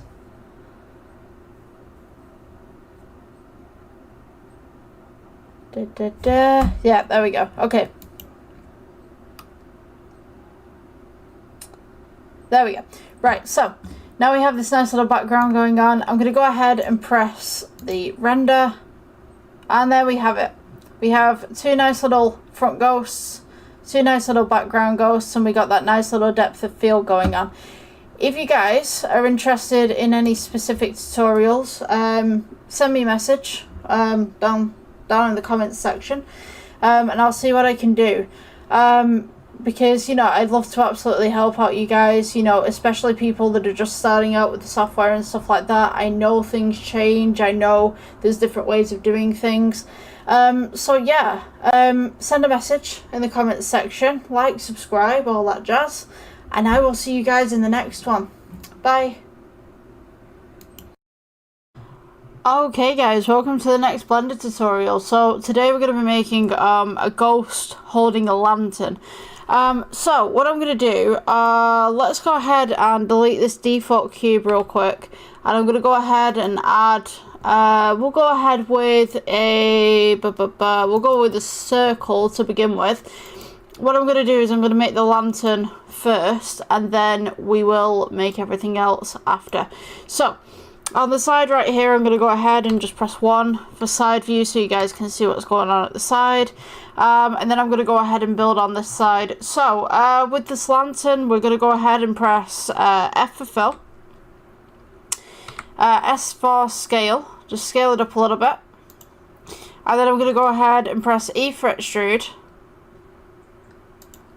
Just going to go ahead and scale that down a little bit just on that screen so you can see. Let's go S for scale, just to pull it outwards a little bit. E for extrude, bring it up. We got E-fret extrude again. I'm just going to go ahead and scale this inwards just ever so slightly and just press G just to bring it up just a little bit more. And then we're going to go E-fret extrude, scale it inwards.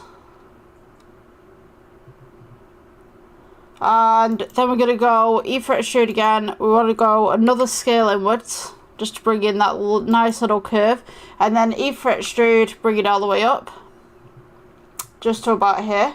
And then we're going to go E-fret extrude, scale inwards, and we just want to make a little dome kind of bit. Scale this in.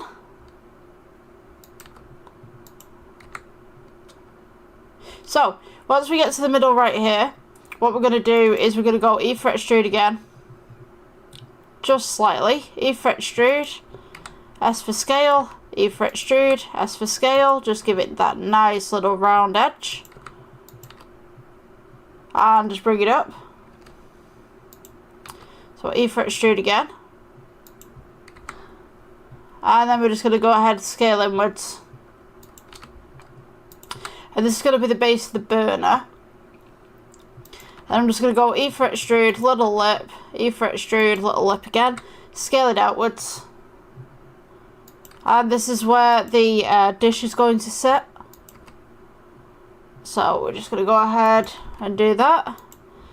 And then scale it inwards at that point. So, once we've got the base of this lantern, we're just going to go ahead, shade smooth. We've got something similar to that. We're going to go add. Let's get that circle in again. We press G. Bring it up. So this is where we're going to make the little dome for the flame. So we're going to go edit mode, scale inwards, because this is going to be domed at the bottom. Press F for fill, E-fret extrude, just bring that up. I'm just going to go ahead and just move my computer a little bit out because it's super hot. Okay, so my computer's just pulled out from the desk just slightly because it is heating up quite considerably. So what I'm going to do, let's go S for scale, bring this out. We're going to want to do E-fret extrude, scale this outwards. So you've got that nice base. You want it to be able to fit just the bottom of the space right here. So what I'm going to do, just pull it out onto the sides. We're going to go E-fret extrude, scale outwards.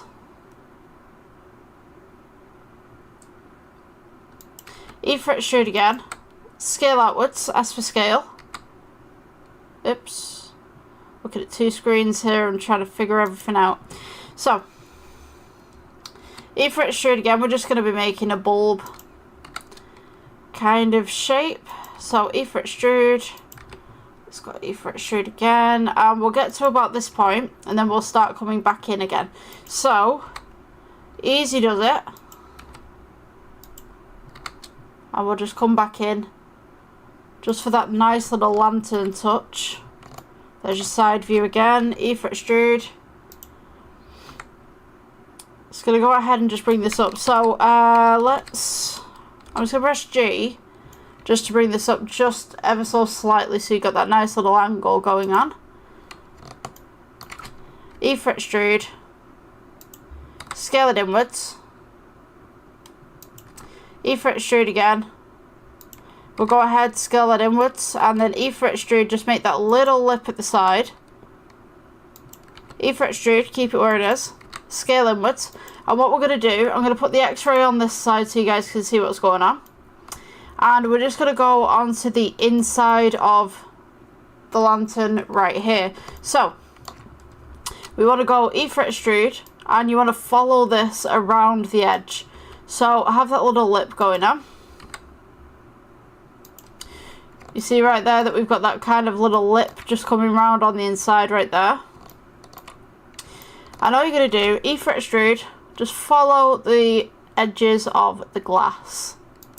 Just as such, and then scale out as needed. You can have this as thick or as thin as you want, but I would recommend that the bottom is a little bit thicker, because that's how glass naturally sets apparently. So Go E-fret extrude again. I'm just going to go ahead and scale this in. Also, it makes glass a little bit stronger at the bottom too. So let's go ahead and just scale it in. So now you'll notice that it doesn't touch the edge of the other piece that we've made as well. That's fine. All we need to do is just move it down a little bit. So let's go into object mode. I'm going to go ahead, shade that smooth. And what I'm going to do is just press G and just bring this down. So it's set just on top. So once we've reached this part right here, what we can do, I'm going to go ahead, go to the render tab, and we will switch out the EV to cycles. We're going to go into the materials tab here, click new, make sure that you've got the glass right here, and we're just going to name this glass. What I'm going to do, let's change this principled BSDF to glass BSDF. Take down that roughness, and when we render this, we now have this nice little glass bit sat on here. Now, usually with lanterns and stuff, you have like little imperfections all over the place. We'll get to that later on. As far as the bottom of the lamp is concerned, it's generally black, maybe like a shiny black, so maybe we can just take that up as well. So once we've got to this part right here, and we've got the base of the lantern, what I'm going to do is, let's go to add, and I'm going to go circle again. I'm just going to take it off the render so it's not overheating. Let's press G, bring this up. So this is the top now. Just going to press G, bring this down just a little bit, scale it. And we're going to go with edit mode, F for fill, and we're just going to go E-fret extrude, and this is going to be the edge of our piece. So I'm going to press A, scale this outwards, I'm just going to press G, bring it down, so we're just roughly about there. Don't worry about it intersecting at the moment because we're going to change that later on. So if we go E-fret extrude again, E-fret extrude again, scale this in, and then we're going to go E-fret extrude, bring it up, E-fret extrude, little bit of a lip, scale that outwards, and then we're going to go E-fret extrude, leave it where it is, scale it outwards to the side, then E-fret extrude, bring it up again, scale it inwards, and then we're going to go E-fret extrude, leave it where it is, scale it inwards, and you want to just get it a little bit deeper than the edge of the pan right there, so it looks like this. I think that would be good. I'm just going to scale it inwards just ever so slightly. So let's go E-fret extrude. Make it quite big, and E-fret extrude and just round it off at the top here. So you've kind of got that kind of shape going on. So we're going to go E-fret extrude again, scale it up, scale it inwards. We'll go E-fret extrude, up, E-fret extrude again, scale that inwards, E-fret extrude, and then scale this inwards. And we're just going to do the top part right here, so it's a little shaft, and then kind of go like this. So you want this one that comes out to be the same length as this one, so just scale it out to reach the edge. We're going to go E-fret extrude again, scale it in, and then that should be the top of your lantern. So should look like something like this, yeah? So we go to object mode, shade it smooth, right click shade smooth, and when we look at it we see that it's like this. So we need the same material, so I'm just going to put this as black plastic or black metal. Oops, let's go, come on, black metal. So this one, let's go down to the drop down menu and just go black metal like that, so it's a uniform colour. So the next bit that you're going to need is the little bridge that goes across the outside. So what I'm going to do is we'll do a mirror modifier for this one. So let's go ahead and add a cube. Let's press G, bring it up. You have to do a little bit of modding on this one, so we'll go to edit mode, and what you're going to want to do is Control R, make that little loop cut right there, take all of these faces, press shift, you just want to get rid of them, so it's like half a square, yeah? So we're going to go back to object mode, we'll go to modifiers and add modifier, and you want mirror. You want to go ahead and add it on the Y axis so that you've got this on both sides. So when we go to the edit mode, hopefully, if this is worked properly, we can then mirror modify certain things, yeah? So it'll basically mirror anything that we do. So what I'm going to do, let's take this, just press A to select everything, press G, bring it down. You're going to want to put this just at the base.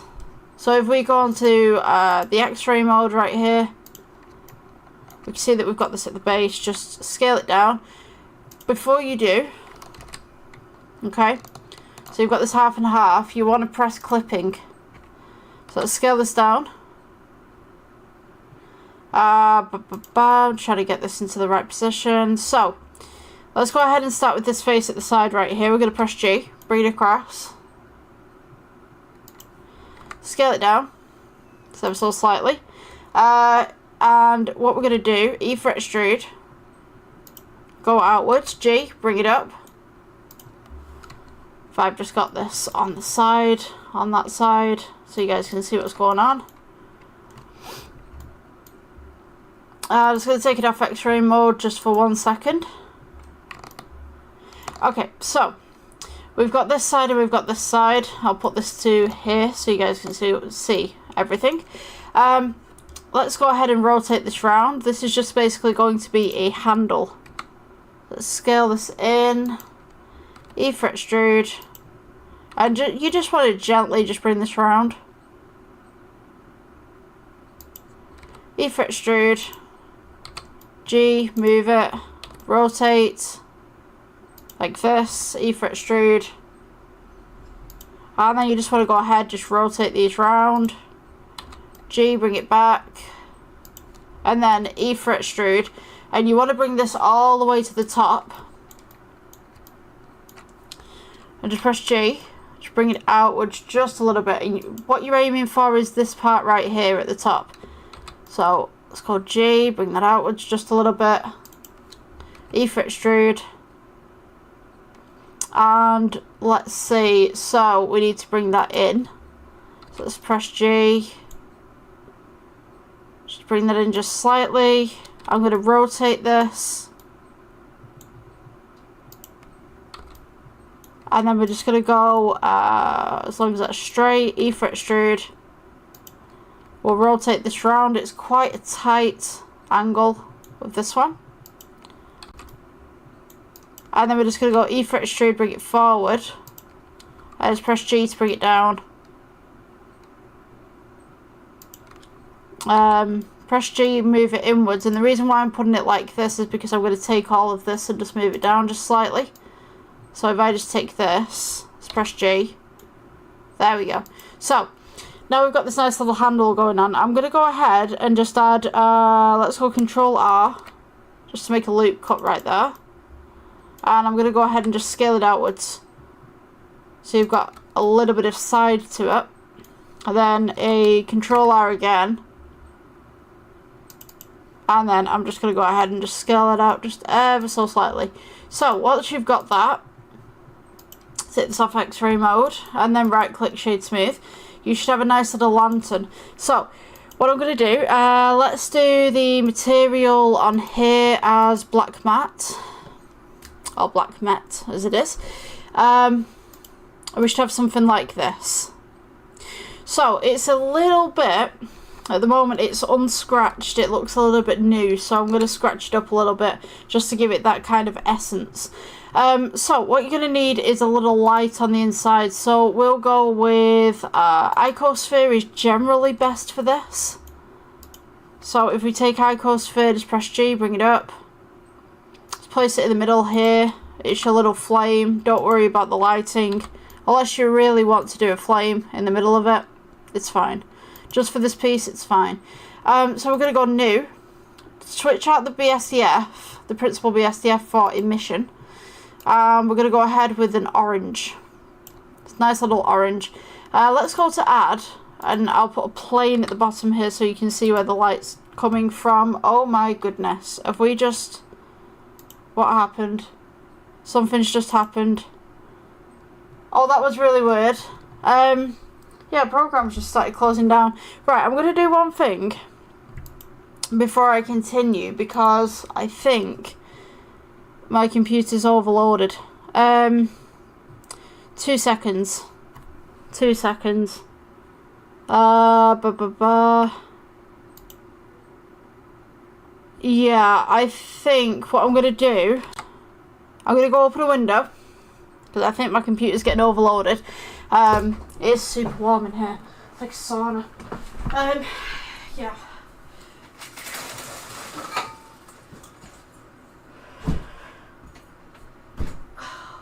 Goodness. This is the type of thing that I contend with in summer. It's like you're making some really nice projects and then suddenly it's your computer just goes. Right, I'm just going to go ahead and just save this because I don't want to lose my work and I certainly don't want to lose the recordings that I've just done for you guys. So I'm just going to go ahead and expand that. I'm going to go ahead actually and get rid of this light from in here as well so we can adjust the light in a meaningful way for this lantern. If there's a little bit of background noise, I do apologise because the window is now open and stuff, so the room should cool down. I've got to get myself one of those temperature things, you know, yeah, that you can get temperature things for your computer so that it kind of sits on the edge and it can tell you how warm the computer is in respects to what you're doing. So I think the computer's having a little bit of a hissy fit, but we'll see how much we can kind of push. So we got the lantern right here. What I'm going to do, let's go to world settings, and I'm going to go ahead and just make everything dark so we can see how much this is actually illuminating. So you want to be able to see the floor roughly, because this is going to be the only light source within this picture. So let's improve the strength a little bit.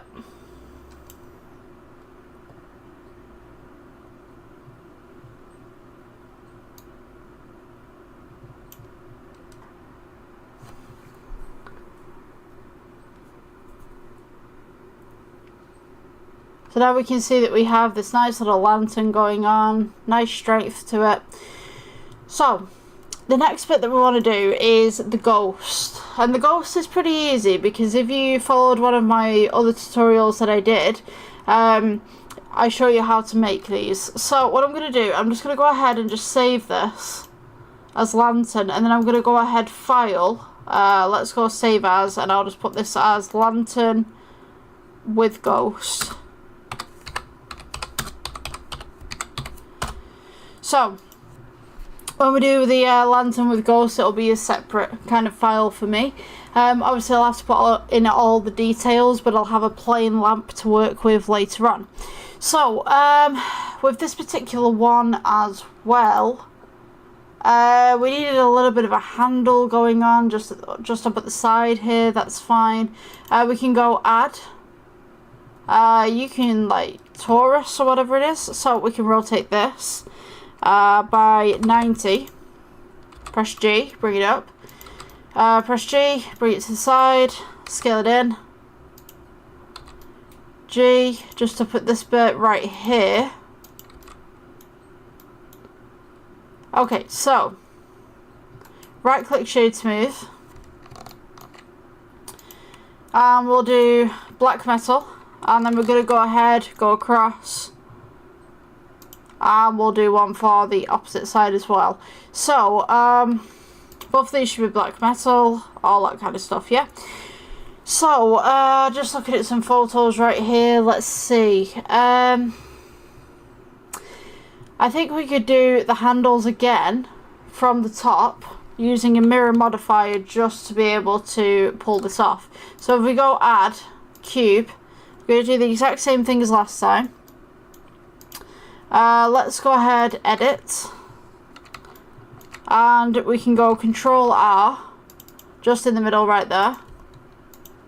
Take this, take this, take this, and take this, and then we will delete faces. You can also do this as a circle actually. A circle actually might be better, let's see. Let's delete that. Let's go ahead and add circle. Press G to bring it up. We will rotate this 90 degrees. So we've got it like this. So you guys can see that. And what we'll do, we'll go to edit. Mirror modifier. So add modifier should be a mirror. Where's it gone? Mirror modifier. We can go E for extrude. Oops. We can go F for fill. E for extrude. Make sure it's on the Y and not the X. Oh, something's gone wrong. Hold on. So, let's get rid of that. Add modifier. Mirror on the Y, not the X. E for extrude. That's strange. Okay. Let's get rid of this. Delete that face. Should work, but I don't understand why it's not.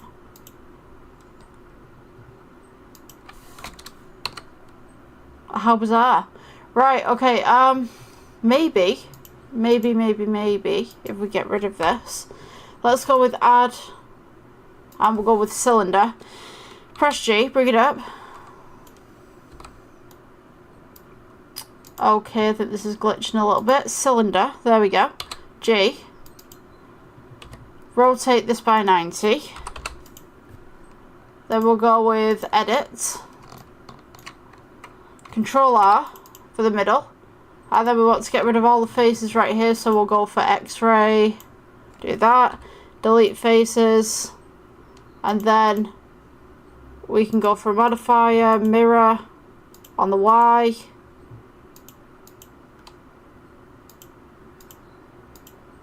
Okay, apparently it's doing Z. Okay. Well, you know what? We can work with that. Let's press A. Scale this down. Make sure you clip it as well. Let's go for S. Scale this down. So, basically what we want to make is a little handle. So, let's go with G. Bring this up. Maybe just have it about there. And we'll go with this face just at the side. And you know what, I'm gonna go for E for extrude.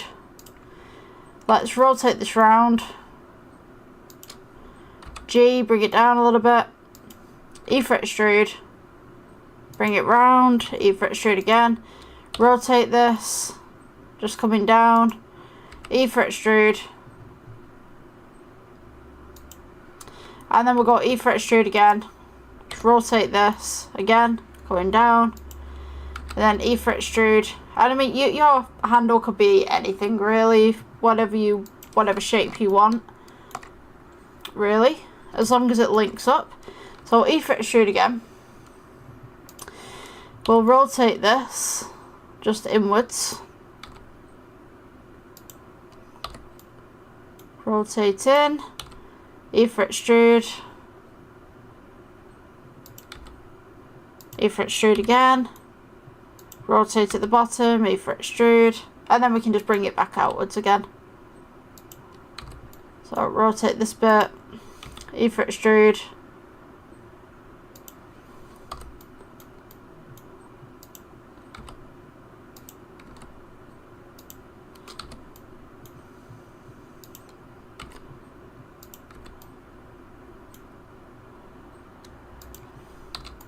G, bring this down. Just level this off just ever so slightly. Then E for extrude, and we can just bring it into where we need it to be on the handles. So what you can actually do with this, because obviously this has now gone through the handle, what you can do is just go E for extrude, bring this forward, make your little loop, and then pull the whole thing forward as well. E for extrude, rotate, G, bring it down, bring it across just slightly, E for extrude again, press G, bring it up, bring it across, rotate this just ever so slightly, then we can go E for extrude again, rotate this, E for extrude, rotate, oops, half a rotate, and then we go E for extrude, bring this up, let's rotate this here, and then E for extrude again, E for extrude, I just press G, just bring it back a little bit like it's been cut off just here. So what we can do now, object mode, right click shade smooth, press G, and just bring this back so that it sits on the hook. I have a feeling I've gone sideways. Yes, I have. Okay, so in that case, we just scale this outwards. So you have this nice little hook going on. Probably not the best hook that I've ever made, but if it sits, it fits.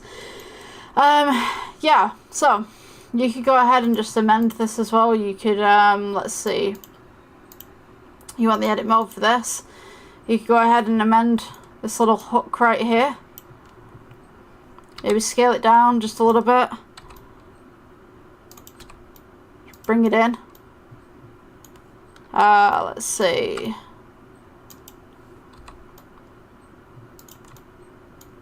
I could rotate this.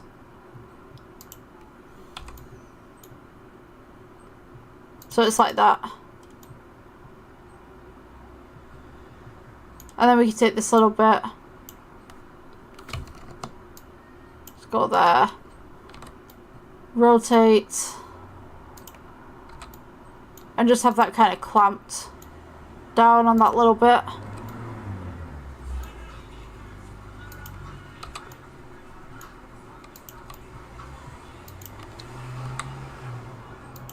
Hopefully that music doesn't come through, because that would be a pain in the backside. Although it is. 1 second.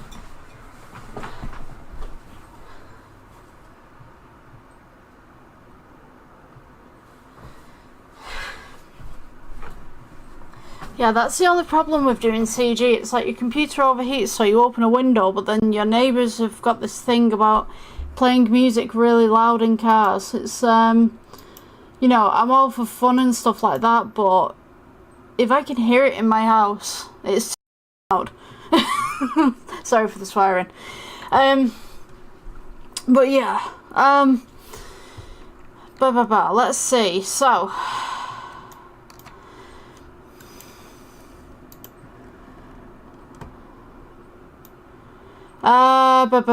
right, so we've got this one.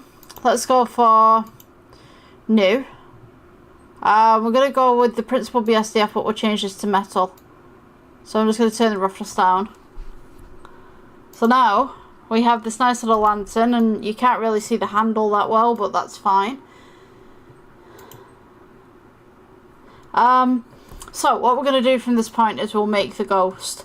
So, the last time I did it, I had a circle and I had something else. So I'm just going to press save real quick, just to make sure that this is saved properly. Right,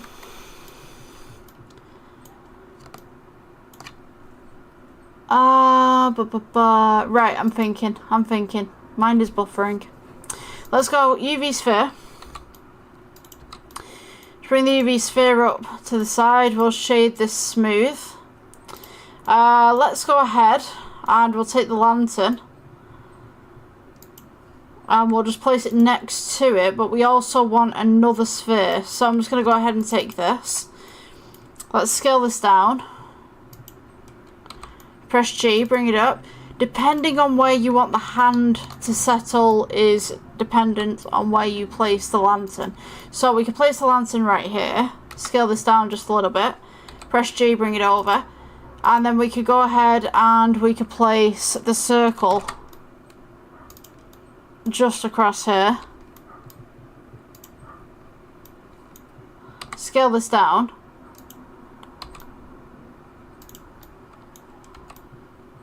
And what we could do with this lantern and this hand as well is kind of turn it a little bit so it's not at a right angle. So we could go R and then just kind of like turn it just slightly so it looks like somebody's holding it.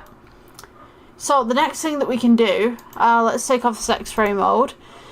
We're going to go ahead and add the sheet. So to add the sheet, we're going to go add. You want plane. Scale this out. Press G, bring this up.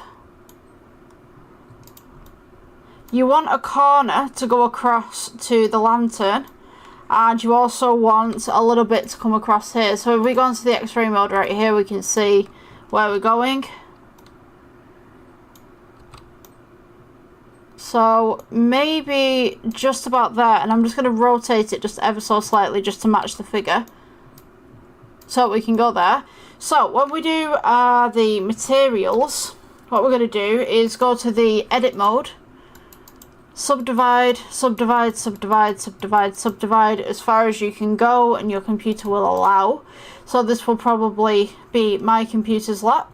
So let's go to object mode right here. We'll go to modifiers, add modifier. Sorry, not modifiers, physics. We need physics. Forgive me, we need physics. Right, so cloth.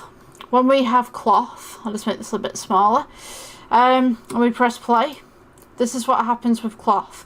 Cloth goes straight through because we haven't made parameters for the outside. So we need to make this first circle right here a collision. And we need to make this circle right here a collision. And all of these objects right here that we have for the lantern also need to be collisions. So every single one of them, you're probably going to have to go through every single item that we've just made, make it a collision so that the material doesn't go through and doesn't disrupt anything. So let's go collision, collision, collision, collision, and I think we have the light in the middle, collision. Okay, so now when we drop the material, let's press play on this. The material is going to drop onto the little piece right here and the little piece right here. Now what we need, because this is too far over and obviously this is going into itself, if I just press stop, is we need a little bit of a bigger sheet and we need to move it over this way. So let's go back to 0. Let's make this a little bit bigger. Press G, move it across.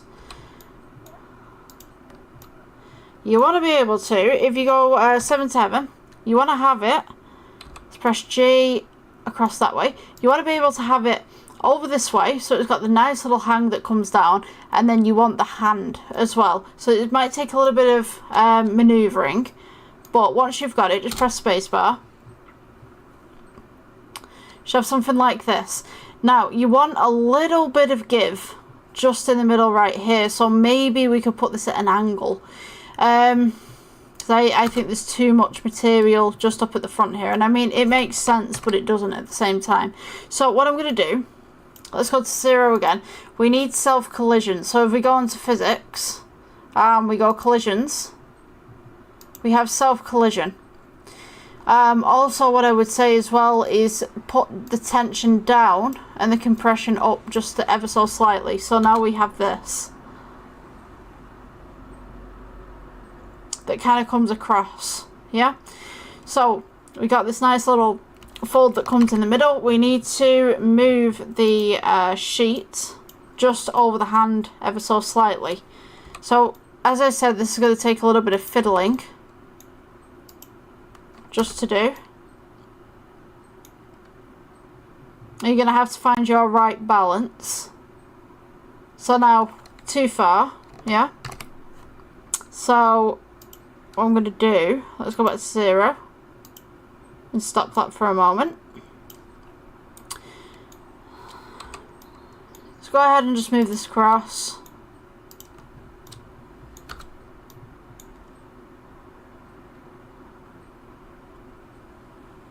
And I mean, you could kind of work with this. This is okay to work with, I guess. So when we go back off the X-ray mode, and obviously you've got all these cubes as well, just right click shade kind of thing. We've got all these materials, and when we press render, should look something like this. So it almost looks like a ghost coming through kind of thing. What I'm going to do for the sphere on the inside, I'm going to go ahead and just make this an emission. So let's go new, Principled BSDF, switched out for an emission, and I'm going to make this yellow because we're going to put some eyes here at some point. So once we've got this, we can now get this nice little kind of emission kind of thing. What I'm going to do, because the lantern and the emission are practically the same shade, I'm just going to change the shade underneath for the ghost.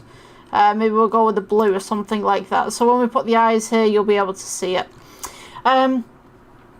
So for this particular one, I'm going to go ahead and just make this emission a little bit stronger. See what we can come up with just there, because we want the nice little glow from the lamp as well just coming through. Maybe we could put some other objects so it kind of reflects off it a little bit. Maybe we could do like a red lamp, like a reddy orange lamp. Just kind of pull that tone in a little bit. So, to make the eyes as well, you're going to have to find the correct place. So once you've got roughly where you want the material to sit, we're going to go ahead and make the next bit. So, for this in particular, you've kind of got this hand holding it. The material here, I would like to pull it in just a little bit more. I think that it just needs to slink in just a tad. So, I mean, you've got something there.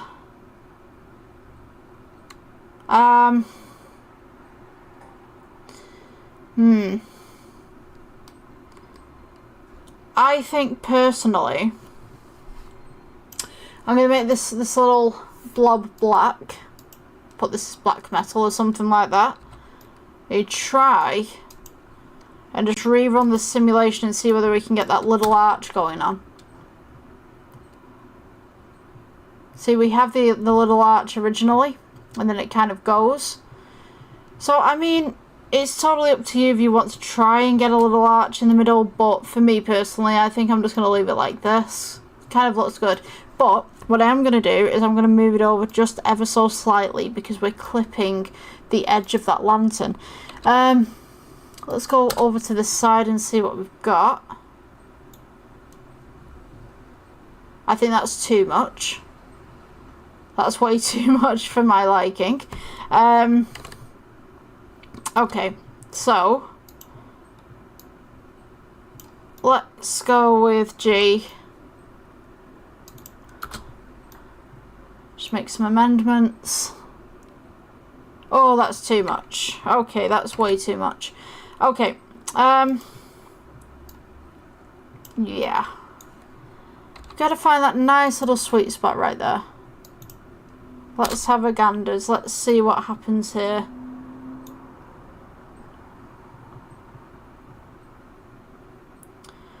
Just let the material settle just a little bit. I think it's too much on this side, personally. Let's go here. I'm just going to go ahead and rotate it, see if that makes any difference, and then drag this back just ever so slightly.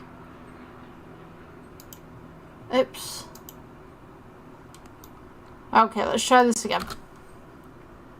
I think I had it right before. It was just slightly, it was too off for what I would have liked to use it for.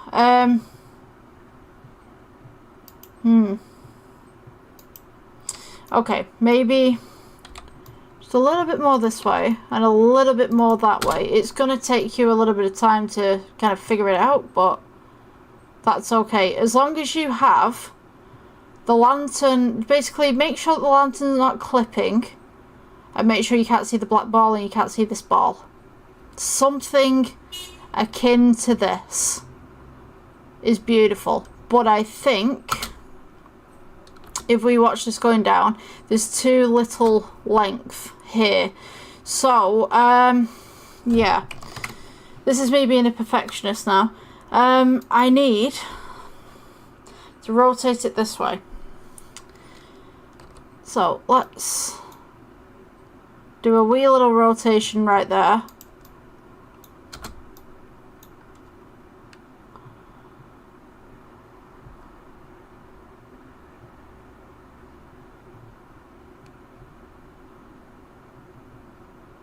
Oh, I think that's perfect. I think we've found our bit.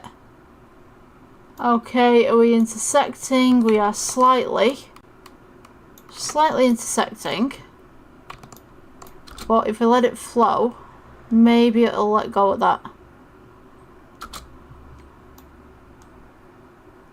So we don't really want it from that angle because you're going to see it, but we want it from sort of that angle so you can see what's going on. Maybe we could put another sheet under here just for that ball, but my concern for that is that both the sheets will interact with one another and it won't look too great, but we can try it.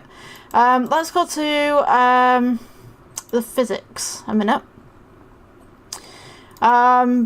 Let's see, shrinking factor. We could just put this factor up just slightly. We could go ahead and add a little bit more quality in the steps. Let's go and start again. See what happens. Oops, that happened. Right, okay, so it didn't like that. Right, let's go back. So we're getting rid of those quality steps, and we can go ahead and just move the shrink factor maybe a -37. So let's see what happens.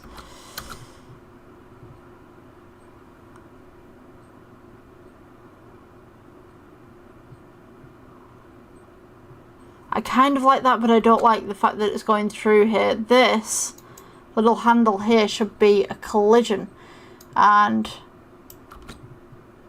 the field absorption just doesn't seem to work that well. So let's just move that thickness outwards a little bit just to see what happens. All trial and error. Mostly. Okay, yeah, that's not working. Let's backtrack. So, here is good. Here is pretty good. Could probably get away with something like this. I just want to make this material a little bit thicker. I want to add some steps maybe. So we've got that nice little crinkle going on.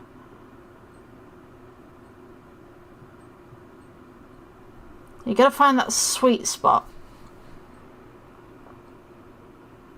Now what you could do with this, you could elongate the circle a little bit so it's got more of a fall to it. But to be honest with you, I don't really like this one. Let's see. This one's nice. I like the way that this one sits. Let's go with a little bit more subdivision in that. See what happens.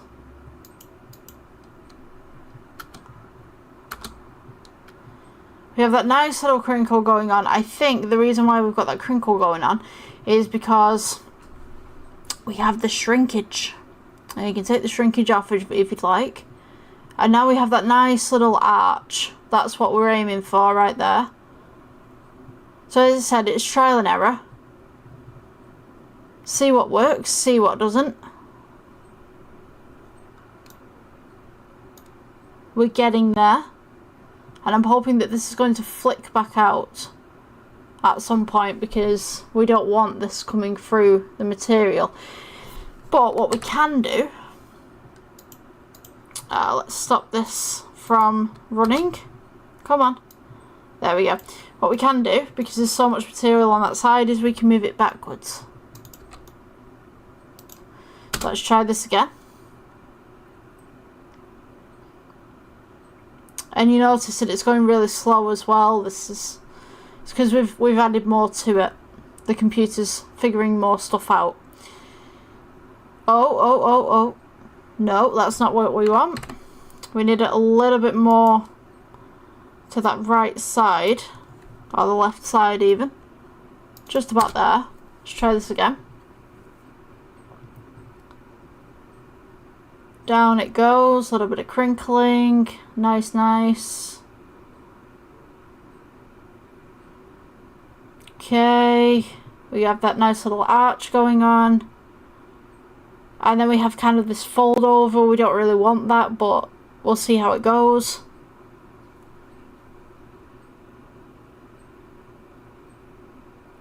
I think it's too much fold over. I'm going to guarantee there's someone in the comments section going, you need to twist it this way. And I'm you know what, I'd absolutely love to be able to hear what you've got to say, because I think, not very often, but I do think, it's too far at the back.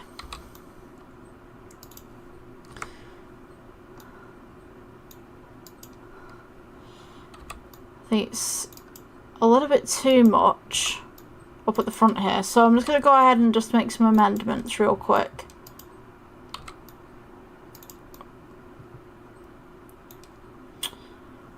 I think you could have maybe this front bit right here, and then this little triangle just at the side might actually work for the material to fall upon. So let's see what happens. I might actually reduce that crinkle shrink that I've got going on.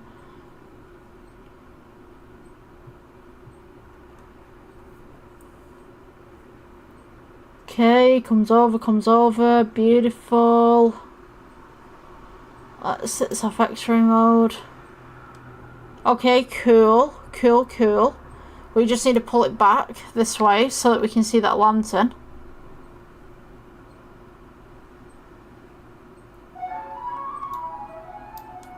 Oh, there goes the ice cream man, you hearing that?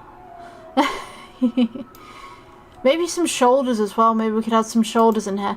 But, before we do, I'm going to make sure this is sat in the right position that it needs to be in. So, let's go with G, bring this back. I get that X-ray mode going so I can see what I'm doing. It's too much. Just rotate that. Okay.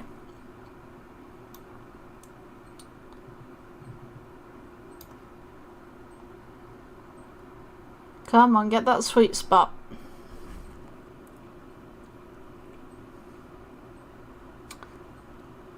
I think that's just about the right hangover, maybe.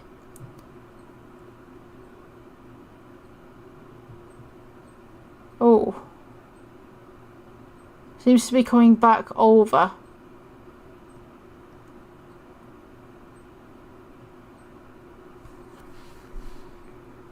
Maybe we can make this floor a part of it as well. Let's take off this X-ray mode so we can see what's going on. So yeah, there's a little bit... I mean, you could use that side, but there's a little bit too much. I think it looks better the way that it was, but I'm trying to get the lantern to work so that it's not going through. Let's backtrack a little bit. Maybe, I think we're about there. Try this again.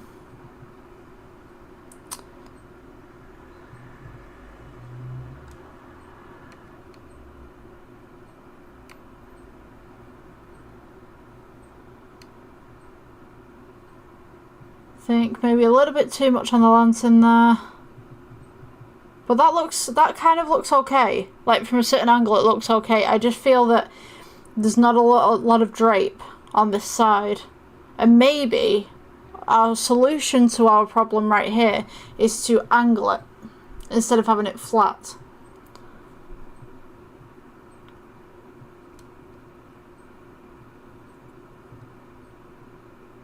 I don't like the fact that this is coming through either. So,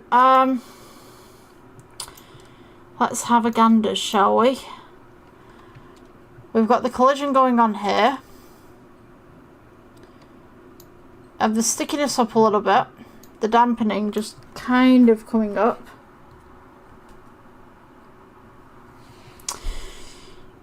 Oh, I has an email apparently. Wonder who that's from.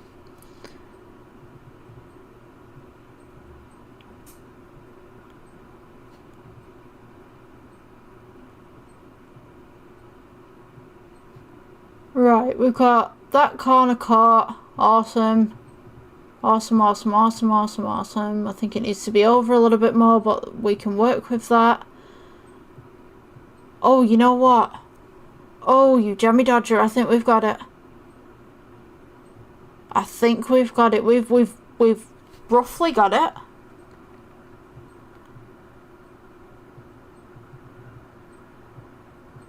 Okay, just let this go a little bit more. Okay, okay, okay. Alright, yeah. Oh, sweet spot. Right. So, if we had it like this, and the camera angle was here, it's a very good chance that they... You know what? That works. I think that works.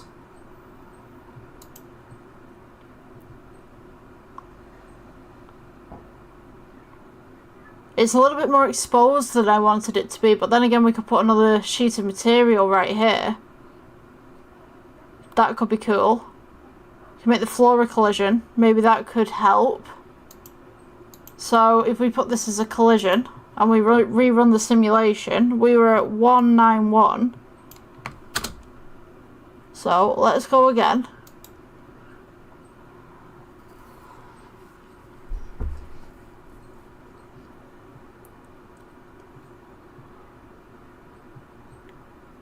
Okay, okay, yes. Okay.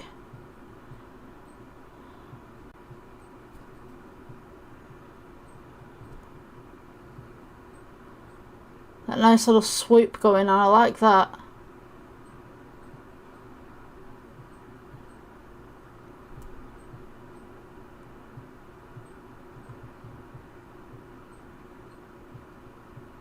I think this will work.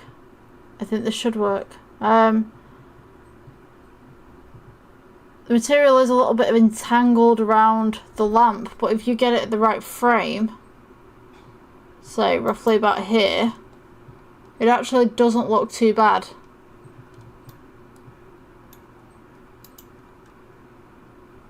So you could have something like this, and then I want to try something. I want to experiment with something here. So, I'm going to add another plane in. Let's scale this outwards. Press G, bring it up. And I'm going to make a little under kind of skirt thing with the physics. Let's go here. Just about here, scale this outwards. And then edit, subdivide, subdivide, subdivide, subdivide, subdivide. Then maybe we could go shade smooth. This one will be cloth. Obviously you've got this as collision, and we'll see how this works. Okay, so I made a mistake. I made a boo-boo. Hold on. So this should be a little bit shorter. Okay.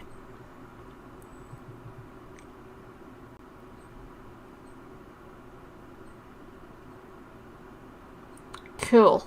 Right. So, this part as well, as you can see that it works, but it doesn't work the way that I want it to. So what we're going to have to do, this material underneath, let's go with self-collision. We're going to have to make it a collision because the material on top is also a collision. So it's going to be two that we have here. So there's going to be collision. This one is going to be collision. And what we should have is on both of them, self collision is ticked. So now when we let this fall, the two pieces of material should, in theory, interact with one another to the point where they won't, what's the word for it? They won't go through one another. So we've got that nice little arch coming up. Okay. Oh.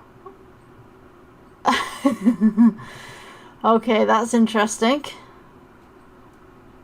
We're a poltergeist now. Right, yeah. Little glitch.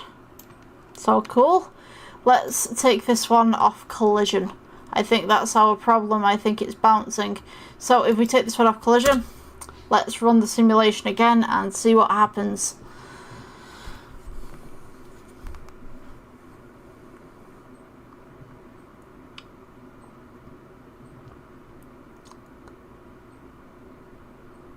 Okay, it's kind of going through, but I mean, what can you do?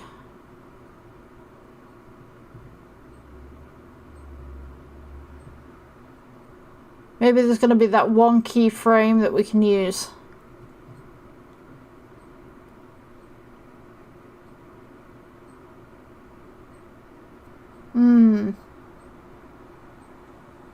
Okay, yeah, I'm not going to have the under one. I think that it's just too much. Maybe another time. Yeah. Let's let this one fall. See what happens. Okay, cool. Right, so I think we'll keep this as it is. We're gonna make some grass underneath. Let's just let that frame come up to the point where we can use it. So just about there, I would say, at least, is kind of the look that I'm looking for. So yeah, we've kind of got this kind of ghost thing going on. We need some grass underneath, maybe some little hills or something like that, and we also need a little face just coming through there. And maybe we could go with the materials right here. We can go new, and I'm going to go with cloth material, and we can make this slightly invisible. So let's go with cloth. We have to make some amendments to this, don't forget. So we'll go to shading. We've got the cloth right here. And what you want to do, what I did on my last model at least that worked for me, was let's go with brick texture. Put the brick texture, colour to base colour. Yeah, all this lovely brick texture. Doesn't look like much, but it's okay. So, we will go with brick width. Make sure that it's all in lines. Scale this up. So you've got kind of the striped blanket going on. Don't worry about the little pieces in the middle. The imperfections are great. So what we're going to do is let's go to add, and we will go colour ramp. You're going to want the black and white. And as I've said in many other tutorials, the more black you put in, the more contrast it becomes. The more white you put in, the more contrast it becomes. So you want that nice little sweet spot where you've got this kind of nice little threading going on, but you've also got this nice little texture too. So what I'm going to do, let's go to add. We'll put bump texture. This gives it a little bit more depth. You want to put your colour to your height. So now you can see that we've got some stitching going on and stuff like that. And then the next stage that you want to do, if you want to do it, you want to copy all of these. Shift D, bring this down. We'll go colour, and you can go to metallic or you can go roughness. Totally up to you. So when we render this out, what we should see, in theory, obviously we've got a lot of noise coming into this right now, but when you render it, you should see little kind of imperfections and stuff like that. So we can actually, let's see, if we go for metallic as well, Metallic's generally okay with this. I don't know, it's totally up to you, but whatever you'd like. I'm going to go ahead and just scale down some of this detail just a little bit, and then just bring in a little bit more black just to bring out some of those threads. Just ever so slightly. So you don't want it too dark, but at the same time you don't want it too light. You want that nice little sweet spot in the middle. So, let's go ahead and just pull this down just a little bit more. So you've maybe got some imperfections, some stripes and stuff like that. What you can also do, you can do noise on the roughness. So we have the options right here. I'm just going to go ahead and just select these, move these out of the way so you guys can see what's going on. Yep. Okay. So with the roughness, you can go ahead and add a noise texture right here, just at the bottom. Colour to the roughness, and then you can go ahead and add a bump texture, and what this will do, it will create these kind of artificial little nooks and crannies. So put colour to height, from a noise texture to your bump, colour to height, and then you can scale this upwards a little bit. You see all that's changing? So it's almost like it's got like little pits and little imperfections all over it, and that will just give you a nice little effect. So the next bit that I would say that needs to be done, I'm going to go ahead and just move this floor down a little bit so that we're not clipping anything. What we can do is we can add a little bit of grass just to the foreground and to the background. So instead of placing it onto the plane itself, what I'm going to do is place it onto two separate planes. So let's go with a plane again. Press S to scale, and just go and scale it just upwards, just here. So we'll go to the particles section, and what you want to do is press plus. You don't want emitter, you want hair. So what this in theory should do is place hair onto your scene. So you can have this as long as you want, you can have as many as you want. I tend to go for roughly this amount, so it's nice and thick. You can make segments, you can adjust the length. Maybe it's like a field or something that this ghost is stood in. And then what you can do as well, let's go into this section right here, is you can go to particle edit. So this will allow you to move these particles around so they're less uniform. So just come across right here, and then once you're happy with wherever anything's going, you've got this, and then you can go ahead, press G, you can bring this down if you want to, you can bring this up if you want to, totally up to you, your design. Shift D, bring this towards the back as well, so we've got this nice little background going on. And now we should have something like this. So let's go to the object mode as well, take that out. So you can see the little grass at the back right here. What I'm going to do, let's go to the world settings, and I'm just going to make this a little bit brighter, but maybe we'll make it a little bit blue, like it's dusk or something like that.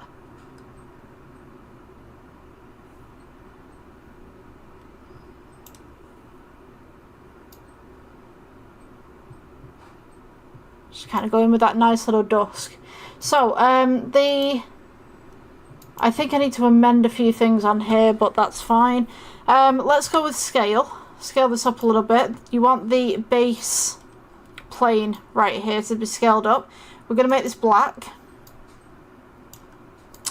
What I can do in the background as well is take the grass that we've just made right here and then place it a little bit taller at the back. Alternatively, you can put trees in the background. Totally depends on what you want to do with it. Let's see. I'm just trying to think. Right, so let's do the background first. So you want to go to Shading tab, World. And then from here what we'll do is add a colour ramp. Just for the back, for the colour. Then we're going to go ahead and add... Oh, we've got a mix there, never mind. Although you can use a mix if you wanted to. You know, we'll stay with that mix. I've got an idea. Thinking about it. Right, so let's go with a noise texture. Just up at the top right here. Colour to colour A. What we're going to do, let's render this. See what's going on. So now you notice that there's all these kind of different background colours right here. So what you want to do essentially is get all these little dots as small as you can, because we're going to add stars. So take the noise texture, we'll go ahead and add a colour ramp. Colour spelt the American way. And we're going to go ahead, pull the black across. And you see this factor right here up on the mix. You can change from different factors. So we just want to make this at 0 at the moment, because we're making these little stars. We're going to pull the black across, pull the white across, try and get it as contrasted as you possibly can. And then, once we've got this, we could have a little bit of a starry night going on. So maybe just about there. Roughly, so you got all these little stars that are going on. So then the second layer that we can do is a nice transition for a sunset. So what you're going to want with this is you're going to want blues going into orange. So if I just go ahead and just turn this off for one moment, I'm going to go ahead and add, we can do like noise texture again if you wanted to, but you'd have to make some amendments to it. So let's go add, we'll go noise texture, so that we're not copying the other one. And we're going to go ahead and take this factor right here up on the mix deck, and we'll just place it to 1000 so that you've got the other side. Place your colour into B. Now, when you render, again, we've got all this nice little patchy colour in the background. So, make this just kind of one tone, one or two tones. So just about there, I would say. We're going to go colour ramp again. So add colour ramp. Place this in the middle between the noise and the mix. And we're going to go plus and we'll add a blue. So now you can see that we have this nice little cloud kind of pattern happening. And we're going to go ahead and place a orange just in the midst of this, just to give that nice little sunset glow. And of course you can move the orange to different places as well, just to kind of give it a little bit more of a glow in the background. So now, once we've got factor A and we've got factor B and we've made essentially two atmospheres, we can now take the factor and go 50-50, just in the middle. So now we have stars and we also have clouds over the top of it. So this is a really neat trick, especially if you've got cities and you've got backgrounds that need amending and stuff like that. You can use this. So we're going to make this a little bit darker because obviously this is nighttime. Let's just move these across. You just move them across the slide and you can virtually change the time of night. So once we've got that, we can then kind of look at the camera. We can see what we've got in the background right here. We've got this nice little glow coming from underneath. We've got the nice little stars at the back. The grass isn't up to much, but I mean, like, you could just amend this. I'm going to go ahead and view align view and align view to the camera, so that we've got this going on. Now the second thing that you can do is a depth of field. So if you come over to the camera right here, you can click depth of field and you want to select the eyedropper. We'll select the ghost in the middle, and what we'll do is we will then reduce the f-stop. So now you'll see the stars in the background start to blur, the grass at the front starts to blur, you can then amend the grass in the background, and you can also add trees and stuff like that just to give it a little bit more depth to your piece. And we can also add a moon. We can add a moon in the corner just to give the character a little bit more depth as well. So to add the moon, we're going to go add. We can go UV sphere, press G, bring it up, S to scale. We want to shade that out. And what I'm going to do, let's put the camera on this scene right here. So we're looking at active camera. And, excuse me. I'm just going to go ahead and bring this back. Bring this down. You'll notice that the camera can only see so much. So we can amend that in a moment. Because if I take this back, you'll notice that it disappears into the background. So if that's going to happen with your project, all you need to do is click the camera itself, go to the camera right here, and you'll have clip end, clip start, and just move the clip end a little bit further away. You see now we have a horizon. So yeah, this right here with the moon, press G, bring it back. I don't think we'll be putting any detail onto the moon because, to be honest with you, with the blurred background already, it just doesn't make any sense. So let's go new. I mean, you could put texture on there if you wanted to with, oh, what do you call it? The noise texture. Noise texture would be great for a moon. So yeah, let's pull up the strength here. Let's see how this renders. So now we've got this nice little moonlight coming through. You can see the cloth of the ghost, and you can see the lantern as well. This grass needs to be amended. So I'm just going to place, oops. You know, I think we should do some patterns on the moon a little bit, because although it is blurred, it kind of just looks like a circle, just with light on it, you know what I mean? I think we should definitely amend this. So give me 2 seconds just to fix the background, and then I will go to the moon. So this background that we have right here, let's change this from the world setting to the object setting. So we're going to go new, and I'm going to give the floor a little bit of texture as well. So let's go with add noise. So noise texture right there. We'll go with color to base color. Let's scale this up just a little bit, just to kind of give it that depth. So if you guys can't see what I'm doing right now, you'll see that the floor has all these different patches of colour. So this, we want to go add colour ramp. Right in the middle here, plus, and we'll go with a green. Make it a little bit darker. And then we'll go with a nice kind of ashy orange. Just for Halloween kind of aesthetics. So you got that nice little cross pattern. We'll go for view. Let's see, align view. No, we don't want that one. Camera, active camera. So now we've got some depth going on in the background.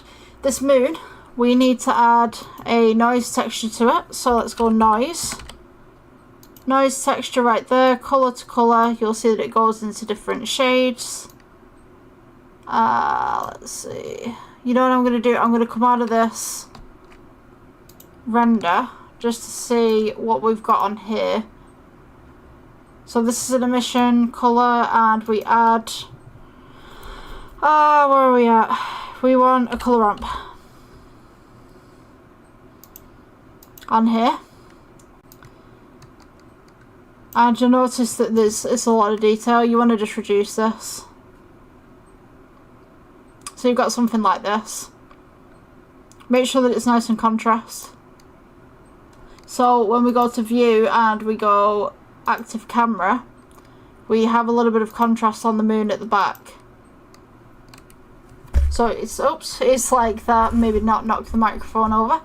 I'm just going to pull that black back a little bit. So we've got texture, but we have just enough just to make it look like a moon, and then maybe just improve the scale on that just a little bit. So there's a little bit of texture, but it's not too much.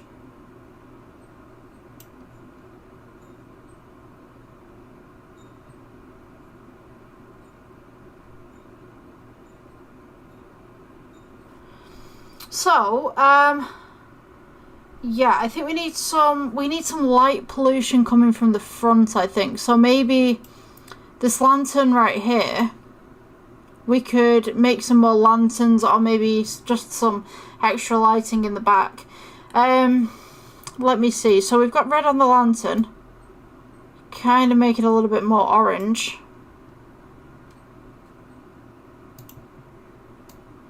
Just about here. For this grass that we have at the back, let's see if we can select that.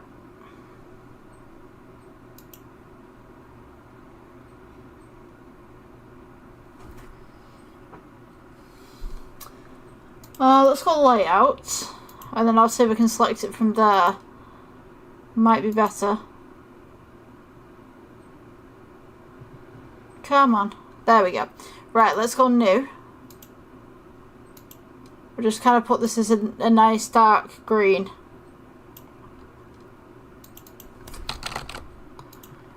Just name that something random.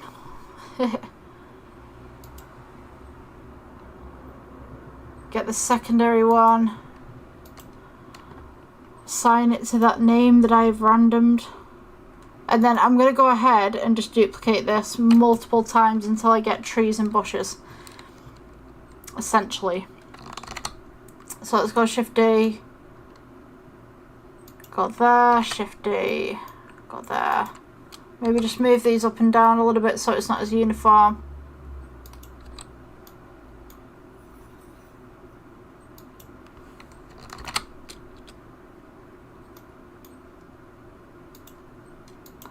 So we've got that nice little depth of field coming through.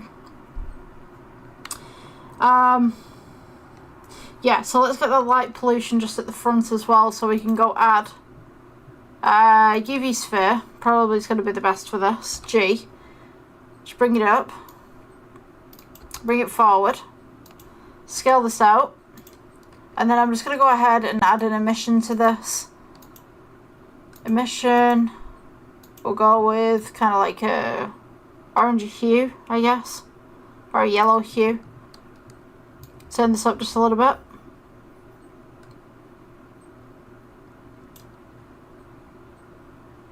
So you can see that nice little kind of crisp materials coming through. Yeah, maybe we could do orange. It's kind of like a pollution coming through.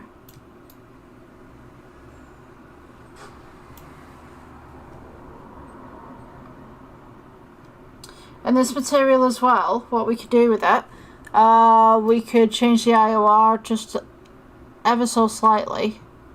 Make it a little bit darker.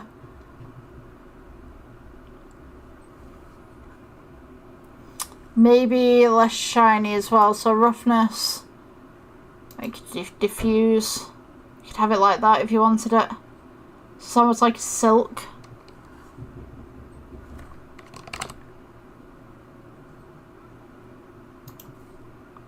I think that would be it for this tutorial. I will see you on the next one. Thank you for watching. Bye. Okay, welcome guys to the next Blender tutorial. So today we're going to be making a phone design. So basically what you need, I'm just going to go ahead and just find my phone design real quick on here. Like I need the pixel sizes for my phone.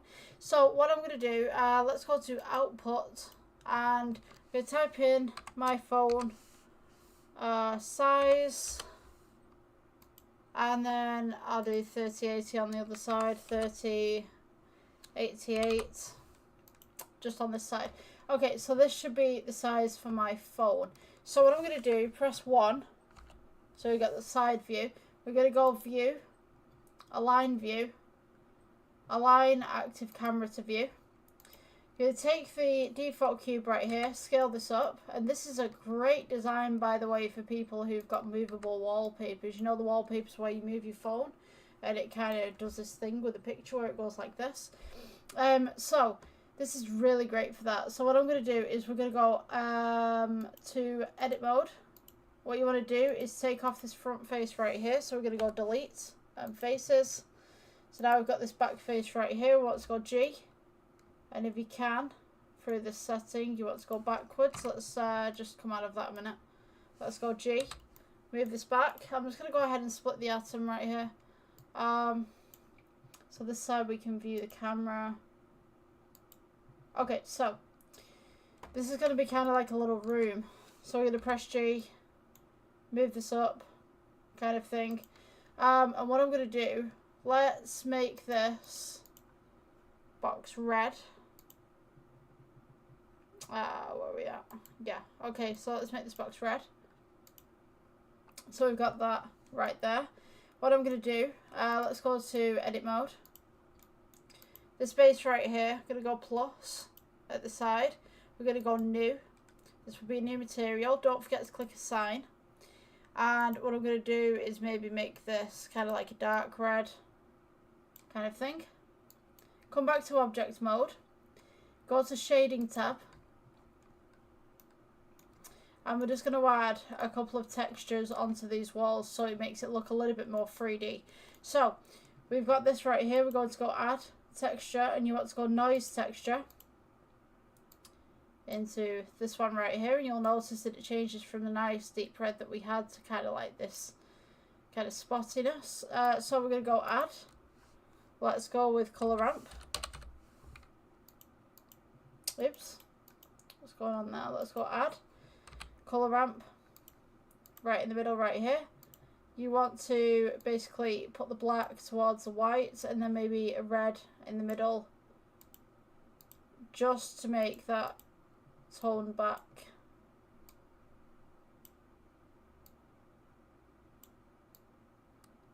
Just as such. Maybe a little less black, but certainly just bring the red in with the white as well. So as well, you want to go add and bump. So we're going to do bump texture. Color to height. So you've got that nice little fluffiness. Want to rough that up a little bit. Keep your metallic down. And then you can kind of like just lower your IOR as well. For the walls themselves, what we can do is we can go add. And we can do texture. You want to go down to the actual walls themselves, the texture that you need. So go to your material, go to the wall material that you have right here. We'll name this wall. You want to go to add, and then I'm going to do texture of Voronoi. Just in there like that. Scale that up a bit. I'm going to take down the random as well, so it's kind of squared. And then we'll add color ramp kind of thing. We'll go plus. We just have a little bit of red in there as well. And then we will add a bump texture in there onto the height.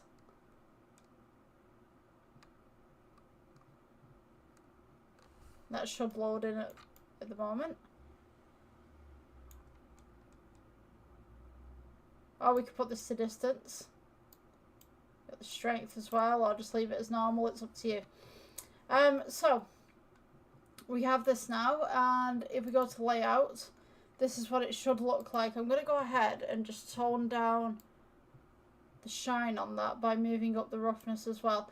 And this is kind of like, I think it's a bit of a weird project, but it's just kind of something that I was like, you know what, it'd look really good for Halloween, this. So let's get rid of this light right here. We'll go, you know what, I'm going to put the light back. I'll put the light back, hold on. Let's press G, and I'm going to put the light just in front of the camera so you guys can kind of see into the room. So when we render it, it should look something like this. And we can pull the lighting up a little bit. maybe just move it inwards. Kind of have that weird kind of games kind of theme going on. And I think that's it for the tutorial. I don't know, I kind of had an idea for this and it was kind of like, I don't know. I don't quite like it, but if you guys like it for a phone background, I mean, like, you know, each to their own. But yeah, I'll see you in the next one. Bye. Okay guys, welcome to the next Blender tutorial. So today we are going to be doing some leaves on the ground. So what I'm going to do, if you guys haven't already, go to preferences, and you're not going to be able to see my pop-up from here, but if you go into add-ons, what you're going to type in is tree gen. So add tree gen onto your page, just check the box, and what you should find is if you go to add, it should be under curve, sample tree gen, and you should get a little tree alongside of it. Now I'm going to go ahead and delete this tree and show you how to do it. So let's go add, we'll go curve, sample tree gen, and we've got the tree as you can see here. Now in the corner right here where my key logger thing is, we have a sampling add tree. Now obviously you're not going to see my menu because my screencasting keys are over it, so I'm just going to turn these off for the time being. We're going to go to load present, and what you want to go for is a Japanese maple. So what we're going to do is go to geometry, which is at the top, and we're going to go leaves. We're going to go show leaves. So what you basically need to do is essentially just make a lot of leaves on the ground. That's about it. So let's just go ahead, and I'm just going to go and add. So we've got these little maple leaves. I think you're supposed to have 5 little branches on these. So let's go with that. Okay, so got these little maple leaves right here, and what we're going to do, let's add some more leaves. You can scale these up, you can scale these down, totally up to you. But essentially we just want some nice little leaves making. I'm just going to go ahead, oops, sorry, let me just reload that in. I was going to say I'm just going to go ahead and experiment with this, but unfortunately it decided to leave me. Yes, so you need a Japanese maple. Let's go to leaves, show leaves, and now we have the leaves back. Okay, so once we've got the Japanese maple going on, we need to add a couple more branches, we need to add a couple more leaves, you know, all that kind of stuff. So we can go ahead and we can experiment with this. We can make this a small tree, big tree, whatever you'd like. Just go ahead and try different samples with everything. You can lean the tree over as well if you'd like to. Maybe we could do that for this piece. Kind of like a wonky tree. So when you make these trees, you've got the main tree and then you've got the leaves. So the leaves is what we need to pay attention to. So what I'm going to do, let's go to shading. With the tree itself, we're going to want some texture. So let's go new. I'm going to name this material as tree. And I'm going to go ahead and add bump textures and noise. So let's add the noise texture first. We'll go color to base color. Scale this up. And then what I'm going to do is add, and we'll go color ramp. And then add, and we're just going to do different shades of brown for this one. So you can have a little bit of red in there. You could go ahead plus, make it kind of like a deep brown. Just as such. What we're going to do is add a bump to this. Just place it there. You want to put your colour to height. Usually that works. For some reason it's not. or you could leave it as normal. Totally up to you. You could also go ahead and just duplicate this as well and place this on this side as well. Okay, this nice little bump on this side. So it'll just take a couple of seconds to load in.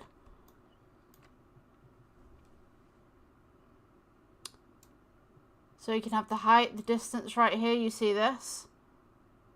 So just mess around with your distance. We could go ahead and duplicate this as well, place this in the middle.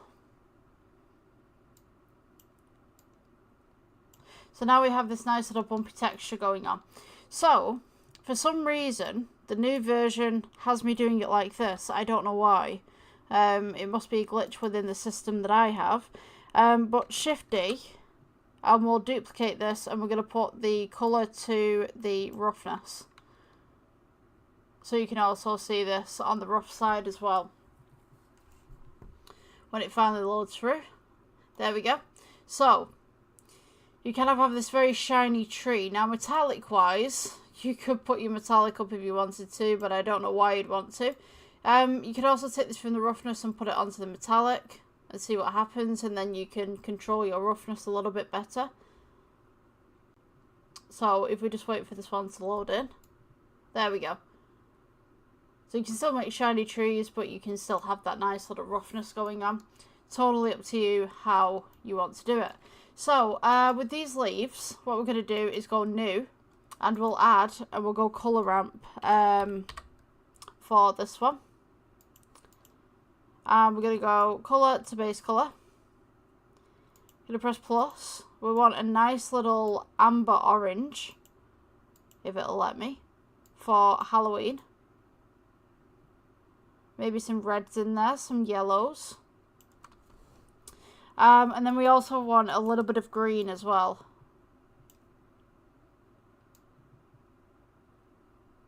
So we have that nice little green. Let's add a noise texture to this. And you want to go colour to FAC. So now we've got this nice little tree with orange and green leaves on there. I'm going to go ahead and get rid of the black, and I'm going to get rid of the white as well, just to kind of give it that nice little contrast tone. Okay, so once you have your tree like this, and you've got all your leaves in different shades and stuff, we want to put the leaves on the floor, and we want them all orange.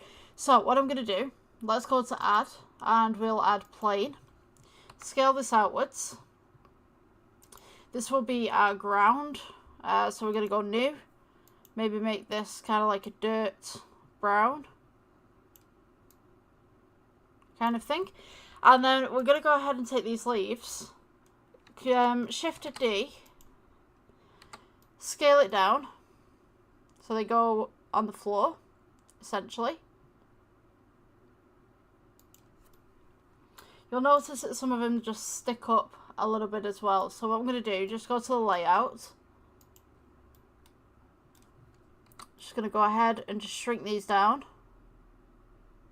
So we need copies of all of these ones. So we're going to have to change this. So if we go to shading, and we have this material. So we're going to call this green and orange. And this will be for the tree. But to change the colours of the leaves at the bottom here, we're going to have to duplicate this. So we're going to duplicate this, and we're just going to call this orange. So we're going to get rid of the green. Take the green on this side, and we'll place like kind of a reddy orange in the middle. So these are the leaves that have fallen, and these are the leaves that are on the tree. Yeah, so it's two different materials. So what we're going to do, take these at the bottom, Shift D, keep them where they are, rotate, and then Shift D, and then we're going to kind of pull them up a little bit. R for rotate them round, and then try, if you can, to click everything that you've just made. Shift D, keep them where they are, R for rotate, and we're just going to rotate them round again. So the idea is that you're just Shift-D'ing, R for rotate, and just carry on going round the tree until you're happy with what you have. And what you could do with this as well, you could take all of this, minus the background, minus the light, and you could shift it, and you could duplicate, and you could make like a little forest of leaves and trees, so to speak. Just right here.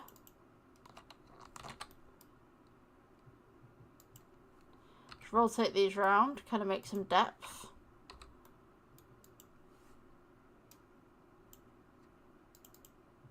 Just double click anything that you don't need. And that's how you do the orange leaves for the trees and stuff. So when we render this, we can see that we have them like this. Obviously, the floor is a little bit too far away from the leaves, so we could bring that up. You could reduce the leaves right there. You could, I don't know, you could do a funky animation there of like leaves appearing. But yeah, spend some time with it. Get used to the parameters and stuff, and maybe make this a sun rather than a point. Just tone that down a bit. My gosh. It's a bit too much. Right. Yeah. So, that's the kind of fall trees that you can make for a gaming piece if you wanted that for a gaming piece. Yeah. That's the end of the tutorial. I'll see you guys in the next one. Bye. Cheers. Okay, welcome guys to the next Blender tutorial. So today we're doing a checkerboard pattern for a screen kind of saver for a desktop kind of design.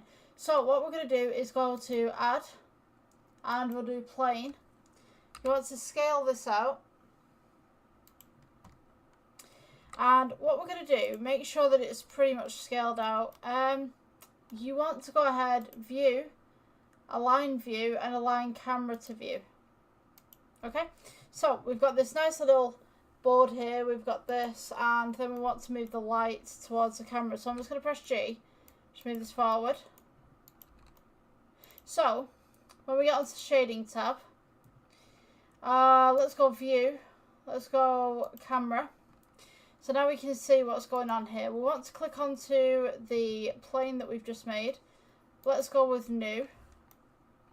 And we're going to go ahead and add a checkerboard texture.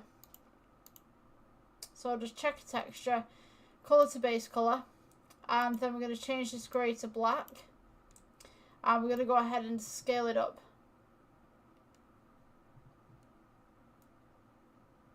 So we've got this nice little texture going on. So what we're going to do now is we're just going to click render, and you'll notice that we get this kind of pattern. So we're going to go to render engine and go to cycles, and this is what we're going to get for cycles. I'm also going to go to the world settings. I'm going to change this grey out to a black. So we've got that nice little fade in the background right there. And what I'm going to do is I'm going to change the light, wherever it's gone, to a kind of drop down light. So let's see, let's go with light. So we'll go to a spotlight. And what we can do with this, we can just rotate this round so it just sits in the middle right here. So what I'm going to do, just turn down the voltage just a little bit and turn on the meters just a little bit. I mean, you could have this kind of coming out a little bit if you wanted to. Kind of have a nice little theme going on. You can also press G, bring it up. Or you could bring it down as well. So you've got that nice little checkerboard pattern just going on in the background. You could also, if you wanted to, make this a little bit more metallic.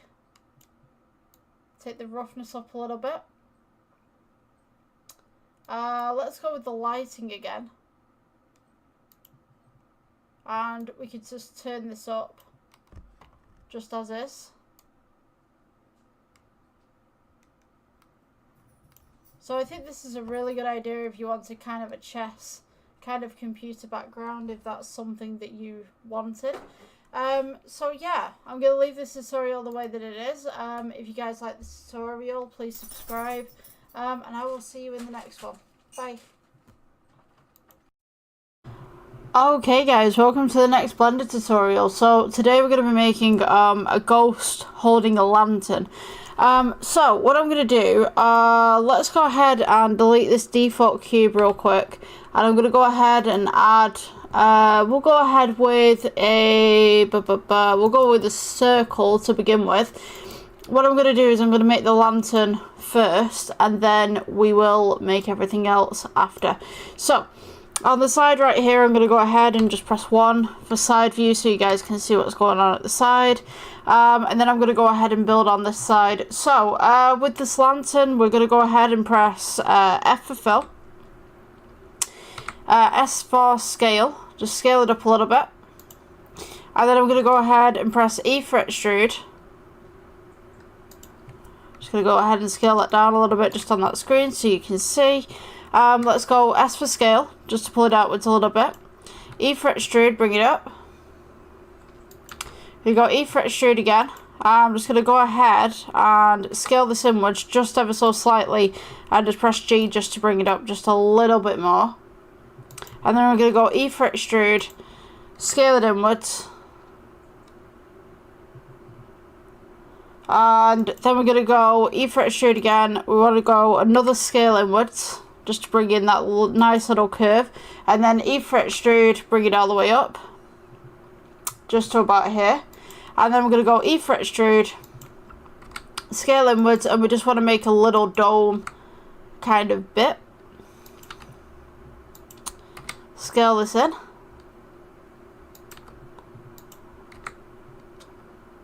So once we get to the middle right here, what we're going to do is we're going to go E for extrude again, just slightly. E for extrude, S for scale, E for extrude, S for scale, just give it that nice little round edge.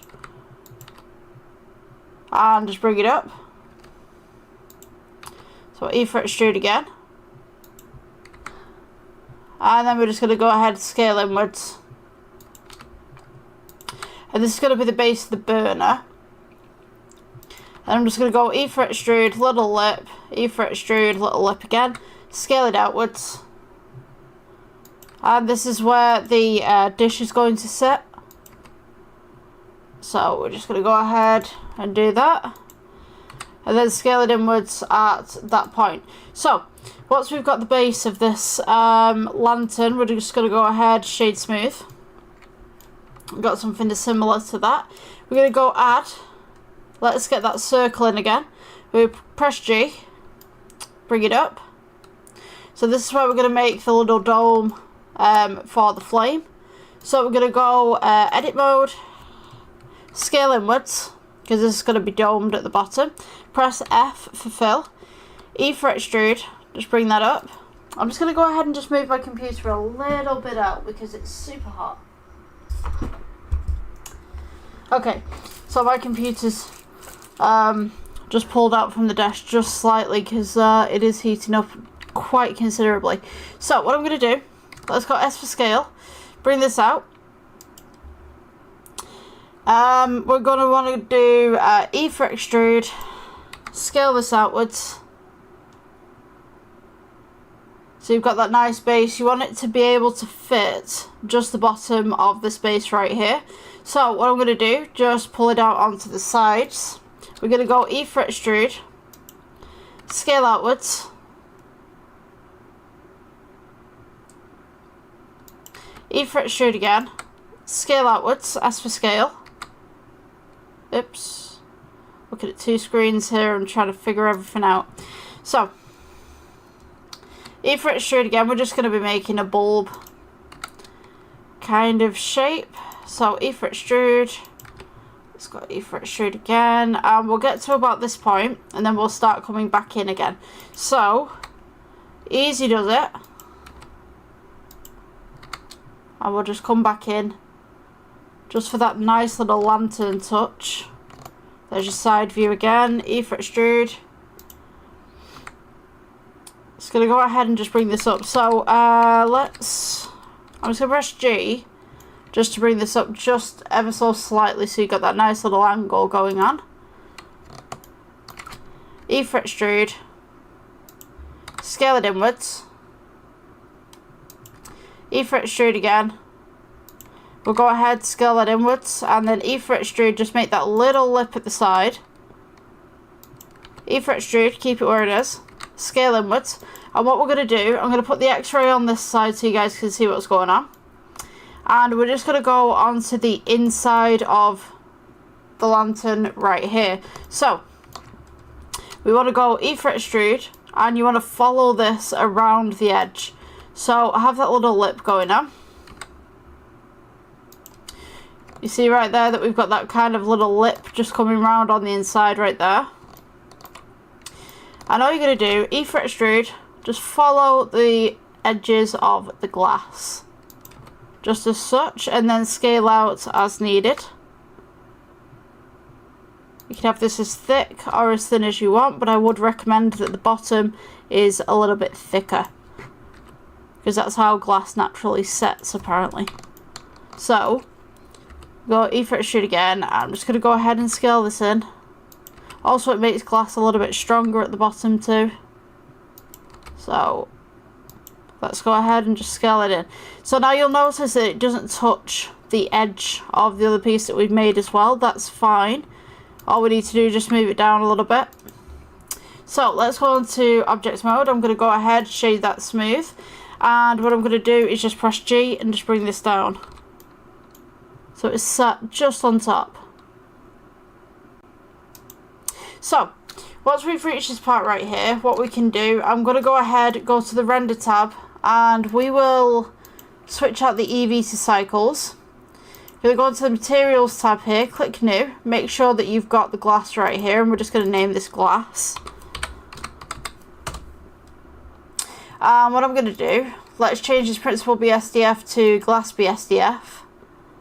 Take down that roughness, and when we render this, we now have this nice little glass bit sat on here. Now, usually with lanterns and stuff, you have like little imperfections all over the place. We'll get to that later on. As far as the bottom of the lamp is concerned, it's generally black, maybe like a shiny black, so maybe we can just take that up as well. So, once we've got to this part right here, and we've got the base of the lantern, what I'm going to do is, let's go to add. And I'm going to go circle again. I'm just going to take it off the render so it's not overheating. Let's press G, bring this up. So, this is the top now. Just going to press G, bring this down just a little bit. Scale it.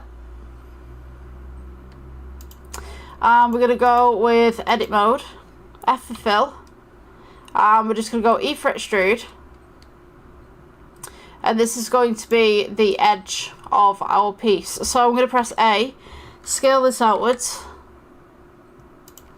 I'm just going to press G, bring it down, so we're just roughly about there. Don't worry about it intersecting at the moment, because we're going to change that later on. So, if we go, E-fret extrude again, E-fret extrude again, scale this in,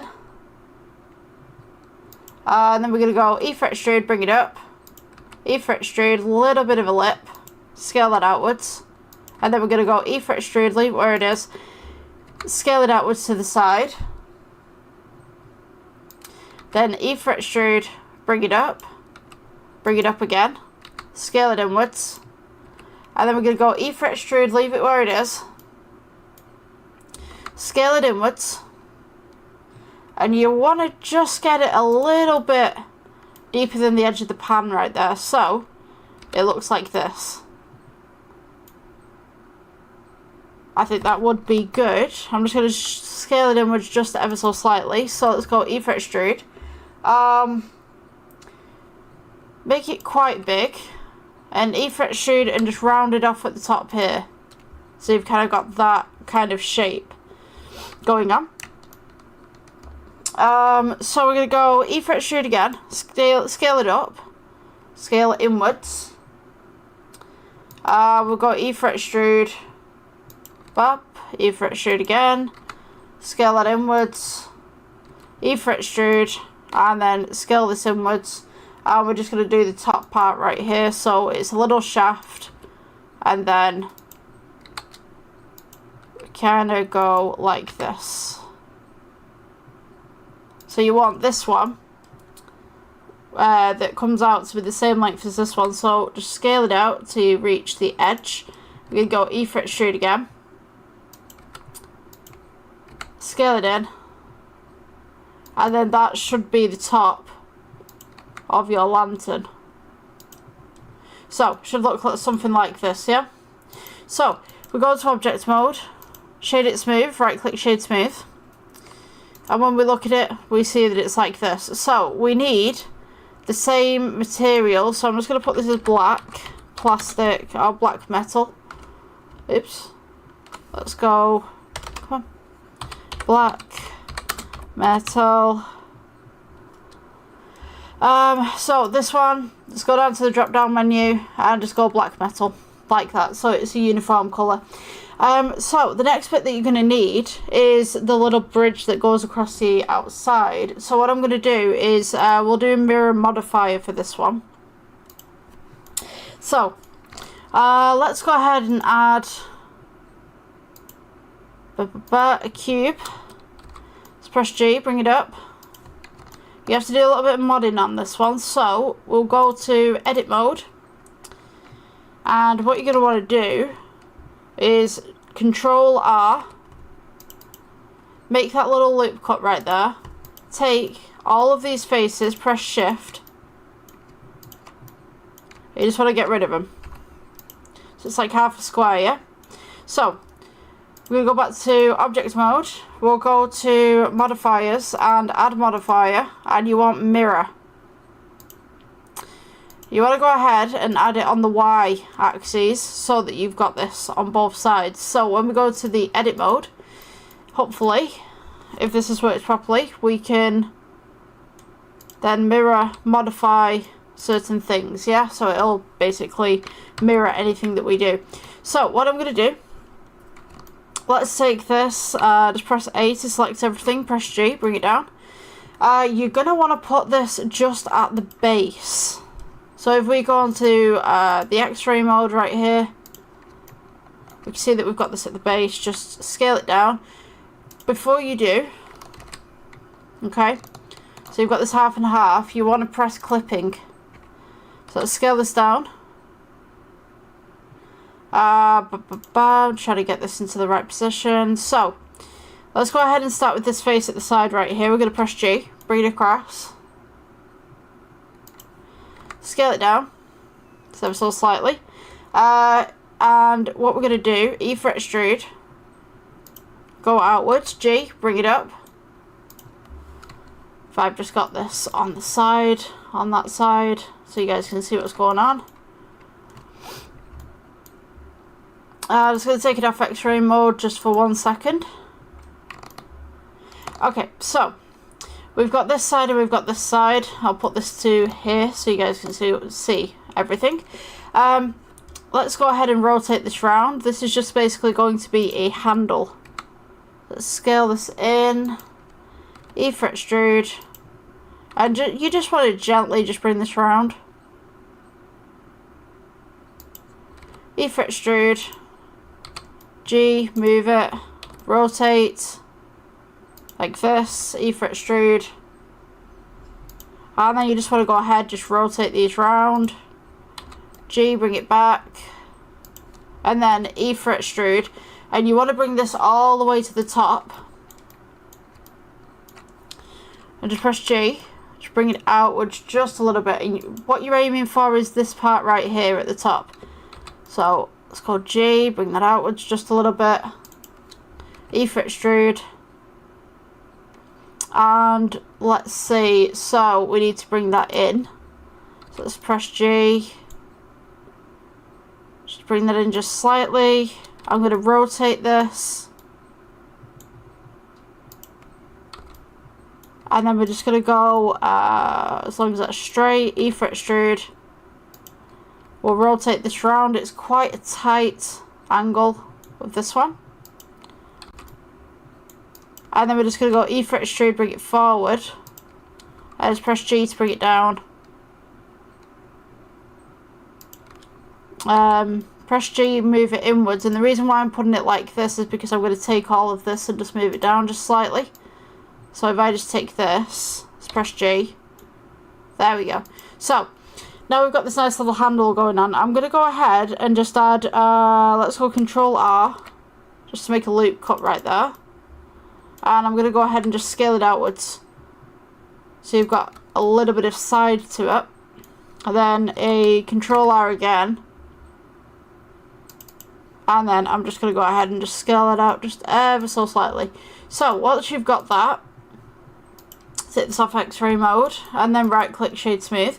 You should have a nice little lantern. So what I'm going to do, let's do the material on here as black matte. Or black matte as it is. We should have something like this. So it's a little bit, at the moment it's unscratched, it looks a little bit new, so I'm going to scratch it up a little bit just to give it that kind of essence. So what you're going to need is a little light on the inside, so we'll go with Icosphere is generally best for this. So if we take Icosphere, just press G, bring it up, let's place it in the middle here. It's your little flame, don't worry about the lighting, unless you really want to do a flame in the middle of it, it's fine. Just for this piece, it's fine. So we're going to go new, switch out the BSDF, the principal BSDF for emission. We're going to go ahead with an orange. It's a nice little orange. Let's go to add, and I'll put a plane at the bottom here so you can see where the light's coming from. Oh my goodness. Have we just... What happened? Something's just happened. Oh, that was really weird. Yeah, program's just started closing down. Right, I'm going to do one thing before I continue because I think my computer's overloaded. 2 seconds. 2 seconds.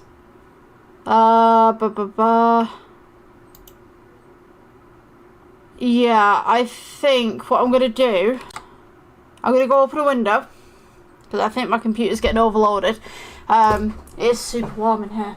It's like a sauna. Yeah.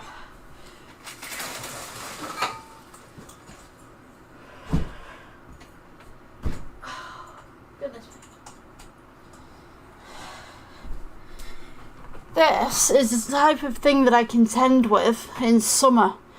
It's like you're making some really nice projects and then suddenly it's your computer just goes. Right, I'm just going to go ahead and just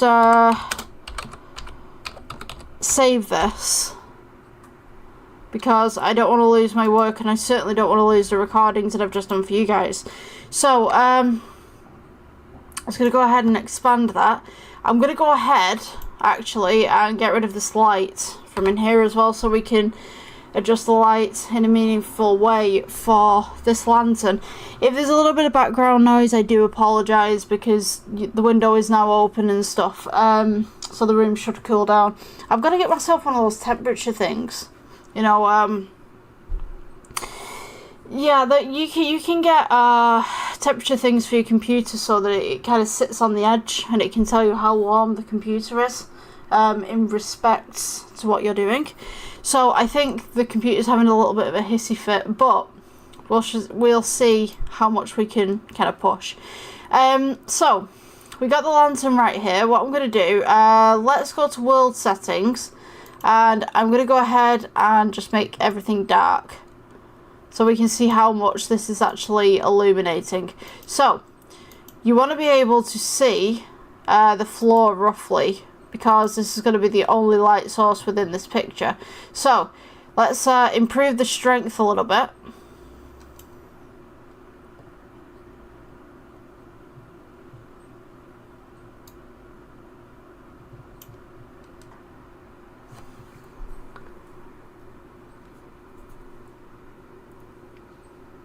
So now we can see that we have this nice little lantern going on, nice strength to it. So the next bit that we want to do is the ghost, and the ghost is pretty easy because if you followed one of my other tutorials that I did, I show you how to make these. So what I'm going to do, I'm just going to go ahead and just save this as lantern, and then I'm going to go ahead, file, let's go save as, and I'll just put this as lantern with ghost. So when we do the lantern with ghost, it'll be a separate kind of file for me. Obviously I'll have to put in all the details, but I'll have a plain lamp to work with later on.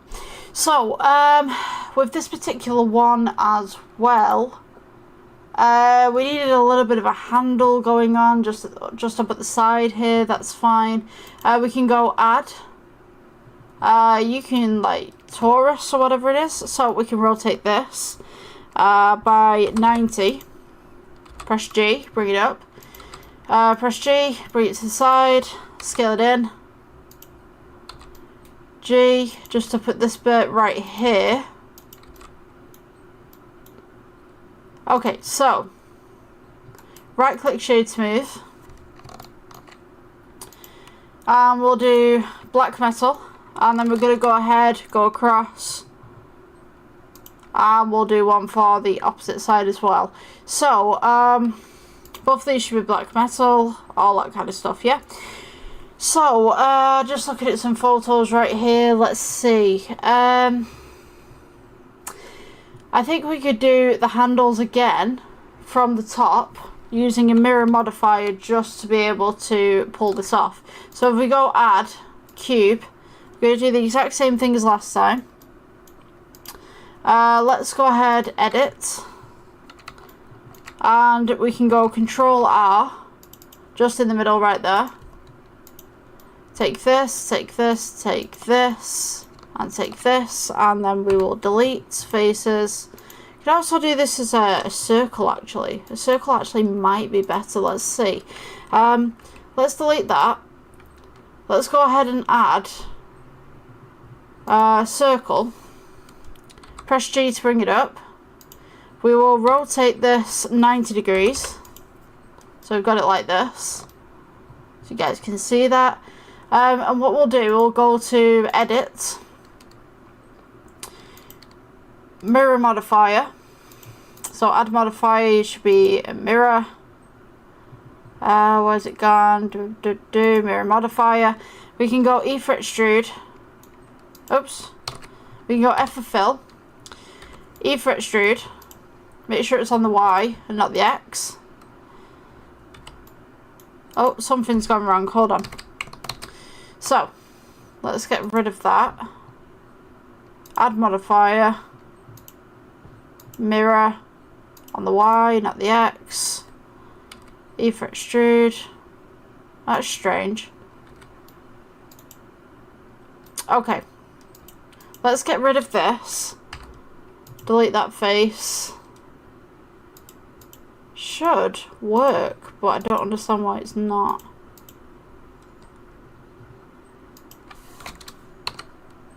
How bizarre. Right, okay, maybe if we get rid of this. Let's go with add, and we'll go with cylinder. Press G, bring it up. Okay, I think this is glitching a little bit. Cylinder, there we go. G. Rotate this by 90. Then we'll go with edit.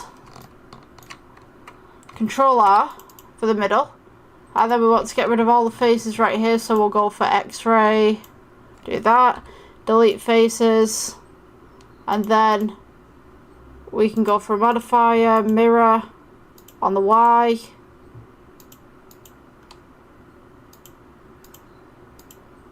Okay, apparently it's doing Z.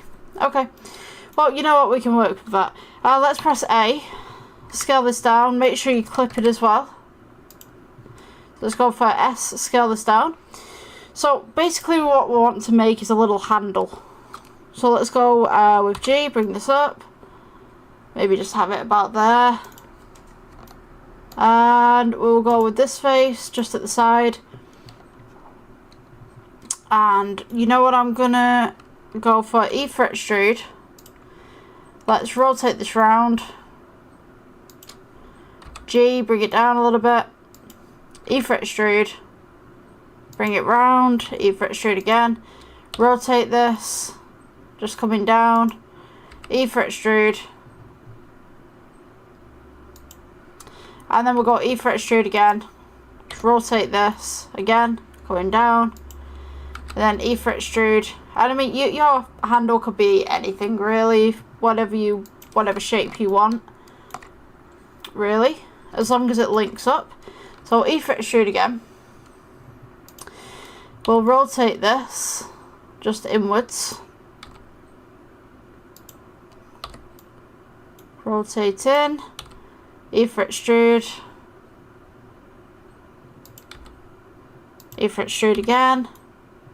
Rotate at the bottom, E for extrude. And then we can just bring it back outwards again. So rotate this bit. E for extrude.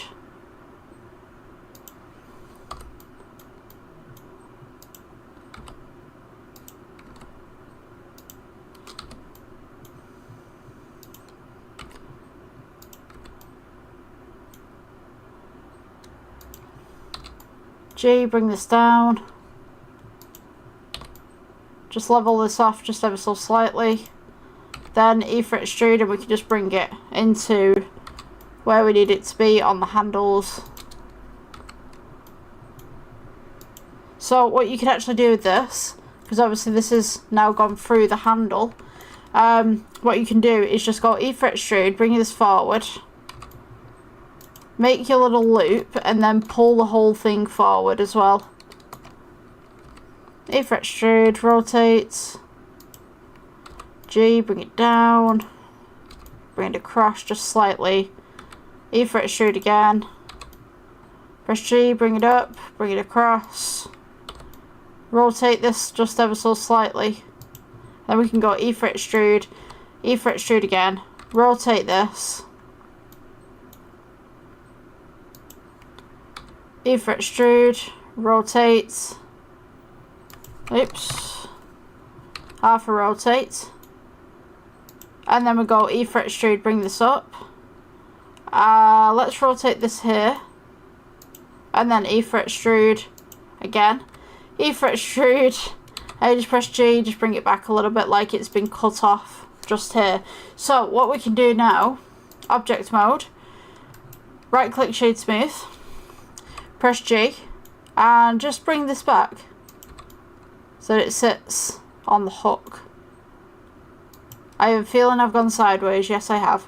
Okay, so in that case, we just scale this outwards. So you have this nice little hook going on. Probably not the best hook that I've ever made, but if it sits, it fits. Yeah, so you could go ahead and just amend this as well. You could, let's see, you want the edit mode for this, you could go ahead and amend this little hook right here, maybe scale it down just a little bit, bring it in, let's see,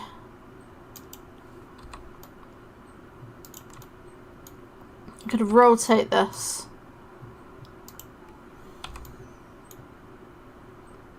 So it's like that. And then we can take this little bit. Let's go there. Rotate.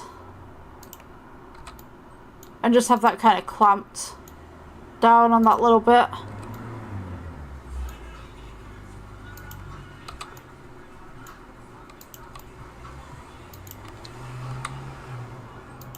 Hopefully that music doesn't come through, because that would be a pain in the backside. Although it is. 1 second.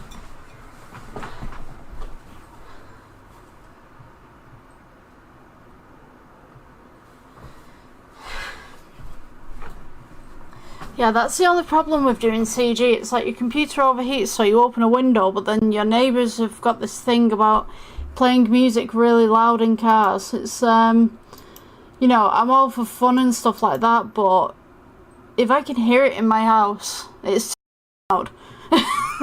Sorry for the swearing. But yeah, let's see. So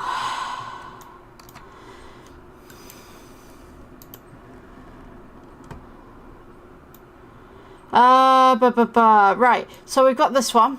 Let's go for new.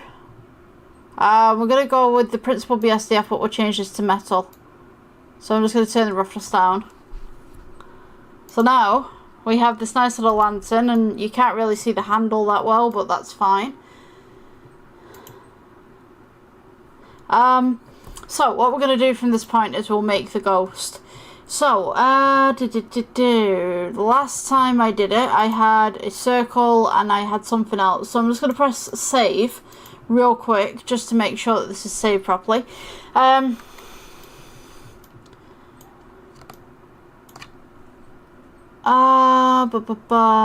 I'm thinking. Mind is buffering. Let's go UV sphere. Bring the UV sphere up to the side. We'll shade this smooth. Let's go ahead and we'll take the lantern and we'll just place it next to it, but we also want another sphere, so I'm just going to go ahead and take this. Let's scale this down. Press G, bring it up. Depending on where you want the hand to settle is dependent on where you place the lantern. So we can place the lantern right here, scale this down just a little bit, press G, bring it over, and then we could go ahead and we could place the circle just across here. Scale this down.